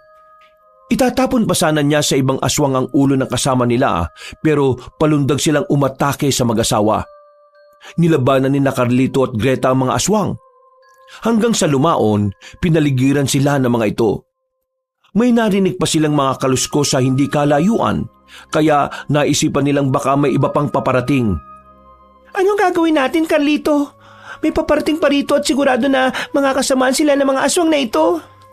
Kumalma ka lang. Walang may dudulot na mabuti ang pagiging taranta. Sa ngayon, unahin natin ang mga ito. At kung may paparating nga talaga, sila naman ang kakalabanin natin. Kung ganon, sige, bahala na. Ang importante, makaligtas tayo at maubos natin ang mga ito. Ganyan nga. Sige, huwag na natin hintayin na umatake ang mga ito. Atakihin na natin sila. Masusunod, Carlito. Inatake nila ang mga aswang na nakapaligid sa kanila. Napaangil naman ang mga nilalang at nanlaban sa mag-asawa. Wala namang naging pakialam si Carlito kung anuman ang mangyari sa kanya. Ang kada aswang na lalapitan niya ay walang pagdadalawang isip niyang pinugutan ng ulo gamit ang hawak niyang sinawit. Ang kada aswang na sumusubok na sumunggab kay Greta ay tinataga nito. At kapag hindi napupuruhan, pinapatayo yun ni Carlito. Nung lumaon, nagawa nilang ubusin ng mga aswang na humahabol sa kanila. Biglang nawala ang iba pang mga papasugod dito. Baka natakot sila sa atin, Carlito. Huwag tayong pakampante, Greta. Nandyan lang sila sa paligid at baka nag-aabang lang sila sa atin. Teka, tingnan mo sa hindi kalayuan, oh. May mga matang nakatitig dito sa atin. Siguradong sila yan. Ano, susugurin ba natin sila? Wag. Baka hindi naman tayo ang pakay nila. Pero kung hayaan natin sila, magiging perwisyo lang sila sa mga tao. Kawawang kanilang mabibiktima. Sige lang. Magbabantay na lang tayo sa paligid. Kapag mananalasa sila sa mga tao, may kalalagyan sila sa atin. Tayo na, Greta. Umuwi na tayo sa bahay. Sige, pero makiramdam tayo sa mga yan. Mamaya, baka habulin din nila tayo eh. Huwag kang mag-alala. Ramdam ko na hindi na sila aatake sa atin. Baka nagmamatsyag lang sila sa ginawa natin sa kauri nila. Dahil na natili lang sa kanilang pwesto ang mga aswang, hinaya na sila ni Carlito. Bumalik sila sa loob ng sasakyan at nagsimulang bumiyahe pa uwi. Sa kabutihang palad, hindi sila sinundan ng mga aswang na yon. Subukan lang nilang habulin tayo. Magiging katulad ng ibang aswang ang mga kapalaran nila. Teka, kung nasa labas sila ng kuta ni Don Leocadio, ibig sabihin, hindi sila mga tauhan ng pinunong aswang na yon? Baka nga mga aswang na gala sila. O baka mga tribo ng aswang na nagpapalipat-lipat ng lugar para makapambiktima. Sigurado ako na dahil sa nakita nila, mag-aalangan na silang mambiktima sa lugar natin. Hindi nga sila makalapit sa atin kanina eh. Kaya nga, paniguradong lilipat sila ng nakabahagang kanilang mga buntot. Mga duwag eh. Ikaw ba naman na makaharap sa mag-asawang manunugis ng aswang kung hindi ka matarante eh? Ngayong namatay na ang pinunong aswang na may pakana ng mga nawawalang sabongero, siguradong hindi na mangangamba ang mga tao. Hindi kagaya noon, aktibo sila sa pandurukot. Takot ang lahat eh. Kung hindi dahil kay Lucas, hindi natin malalaman ang patungkol kay Don Leocadio na yon. Kalain mo yon, ang mismong aswang na pinatakas natin dati ang magiging kalaban natin. Kaya nga eh. At ang nakakatuwa pa roon, mas mayaman pa siya sa atin. Ikaw ba naman, gagawing aswang ang mga simpleng tandang, kaya magiging mabangis talaga. Kaya sigurado ang panalo niya. Sa bagay, mabuti nga't nagawang talunin ni Lawiswis ang mga yun eh. Kung hindi, baka pati mga laman loob natin eh pinagpipiestahan na nila. Hayaan mo na, ang importante ligtas tayo at buhay tayo makakauwi. Nang nakalis na sila sa liblib na baryo, itinuon nilang dalawa ang pansin nila sa daanan. Pagdating nila sa kanilang bahay, agad nilang inusisa sina Mang Pepe kung may nangyaring masama sa kanila. Ibinalita rin nila na namatay na si Don Leocadio at si Luiswis. Sinabi rin nila kay Mang Pepe na nakumpirma nila na ang nasabing aswang ang siyang utak sa pagkawala ng mga sabongero. Ano na ang plano nyo ngayon, Boss Carlito? Balak ba ninyong magsimula ulit? Wala na kasi talaga tayo mga tandang eh. Namatay rin nung nakaraan yung ibang mga manok natin. Kung ako lang, gusto ko magpatuloy. Ngayong wala nang banta sa mga sabongero, magiging kampante na tayo. Kung gusto nyo magpatuloy, boss, kasama nyo ako. Gusto kong ako pa rin ang mga laga ng mga manok ninyo. Maraming salamat talaga, Mang Pepe. Hindi mo kami iniwan ni Carlito. Namatay na mga manok natin at tinabol na kayo ng mga aswang. Hindi pa rin kayo nagbabago. Ako po, gusto ko din sana magtrabaho sa inyo. May karanasan din naman po ako kahit papano eh. Sa katunayan, ako pa nga pong nagpapainom ng dugo sa mga manok ni Don Leocadio dati. Ako na ang gumagarantiya. Hindi magloloko itong pamangking ko. Ako na ang unang magagalit sa kanya kapag may ginawa siyang hindi maganda rito. O siya, sige. Tanggap ka na, Lucas. Pero dahil wala pa naman tayong mga tandang, gusto kong linisin na muna ninyo yung manuka natin.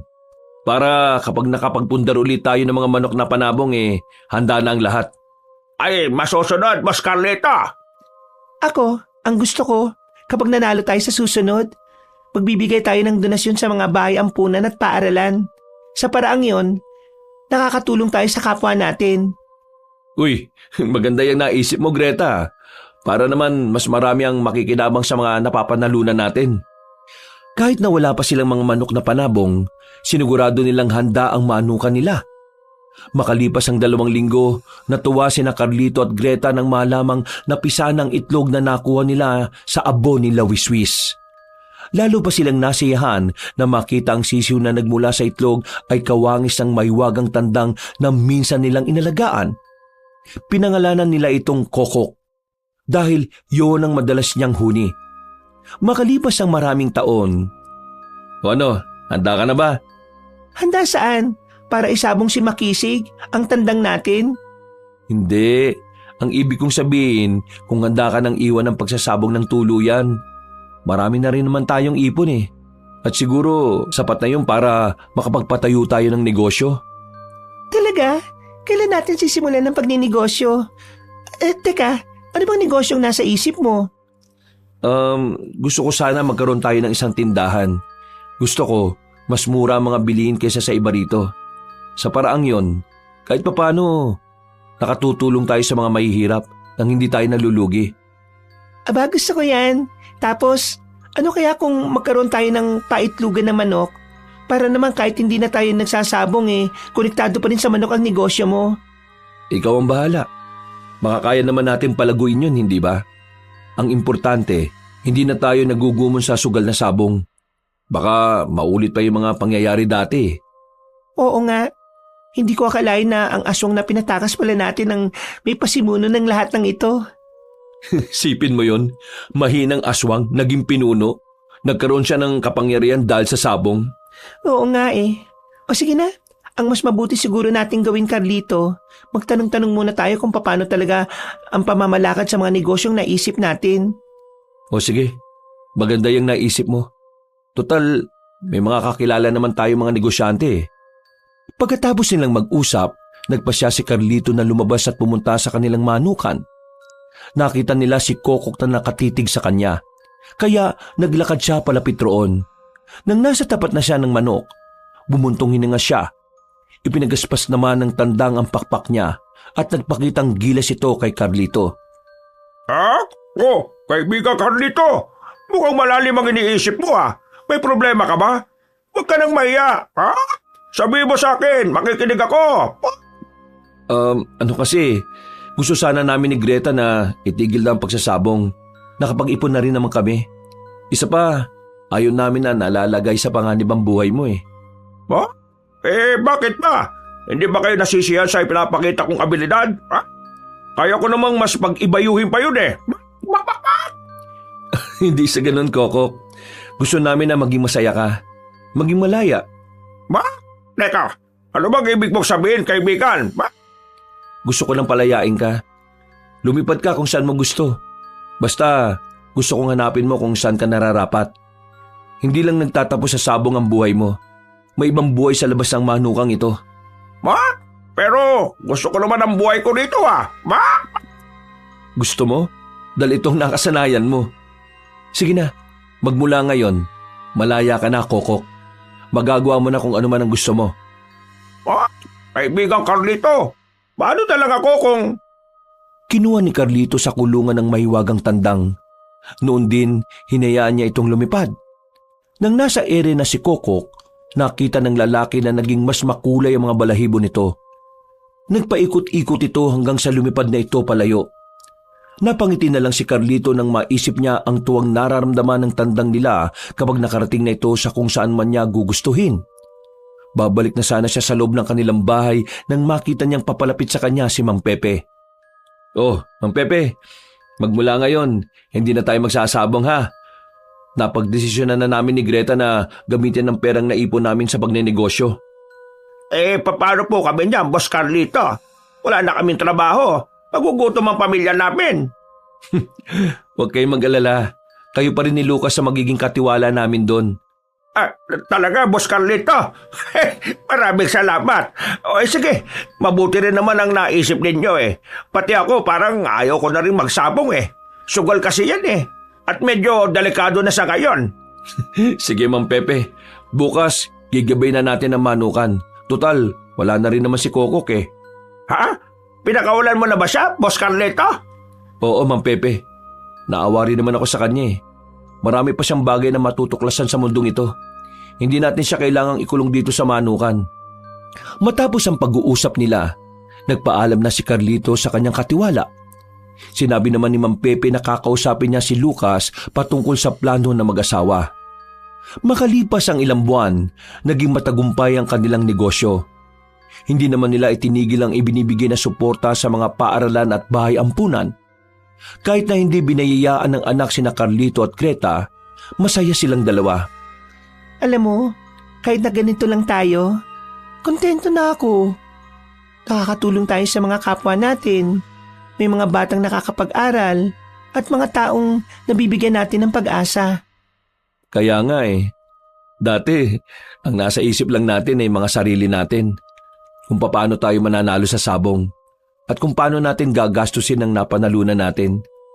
Iba pala ang pakiramdam kapag sa mga makabuluhang bagay na pupunta ang pera mo, no? Kaya nga Kaya nga nung mapagdesisyonan natin magnegosyo na lang, alam ko na yun na ang pinakamagandang desisyon natin. Oo nga, Carlito. At hindi ako nagsising iniwan natin ang pagsasabong. Ako rin. Basta kasama kita palagi. Alam kong tama ang bawat desisyon ko. Wakas. Boss, masama pong balita. Lahat ng mga manok natin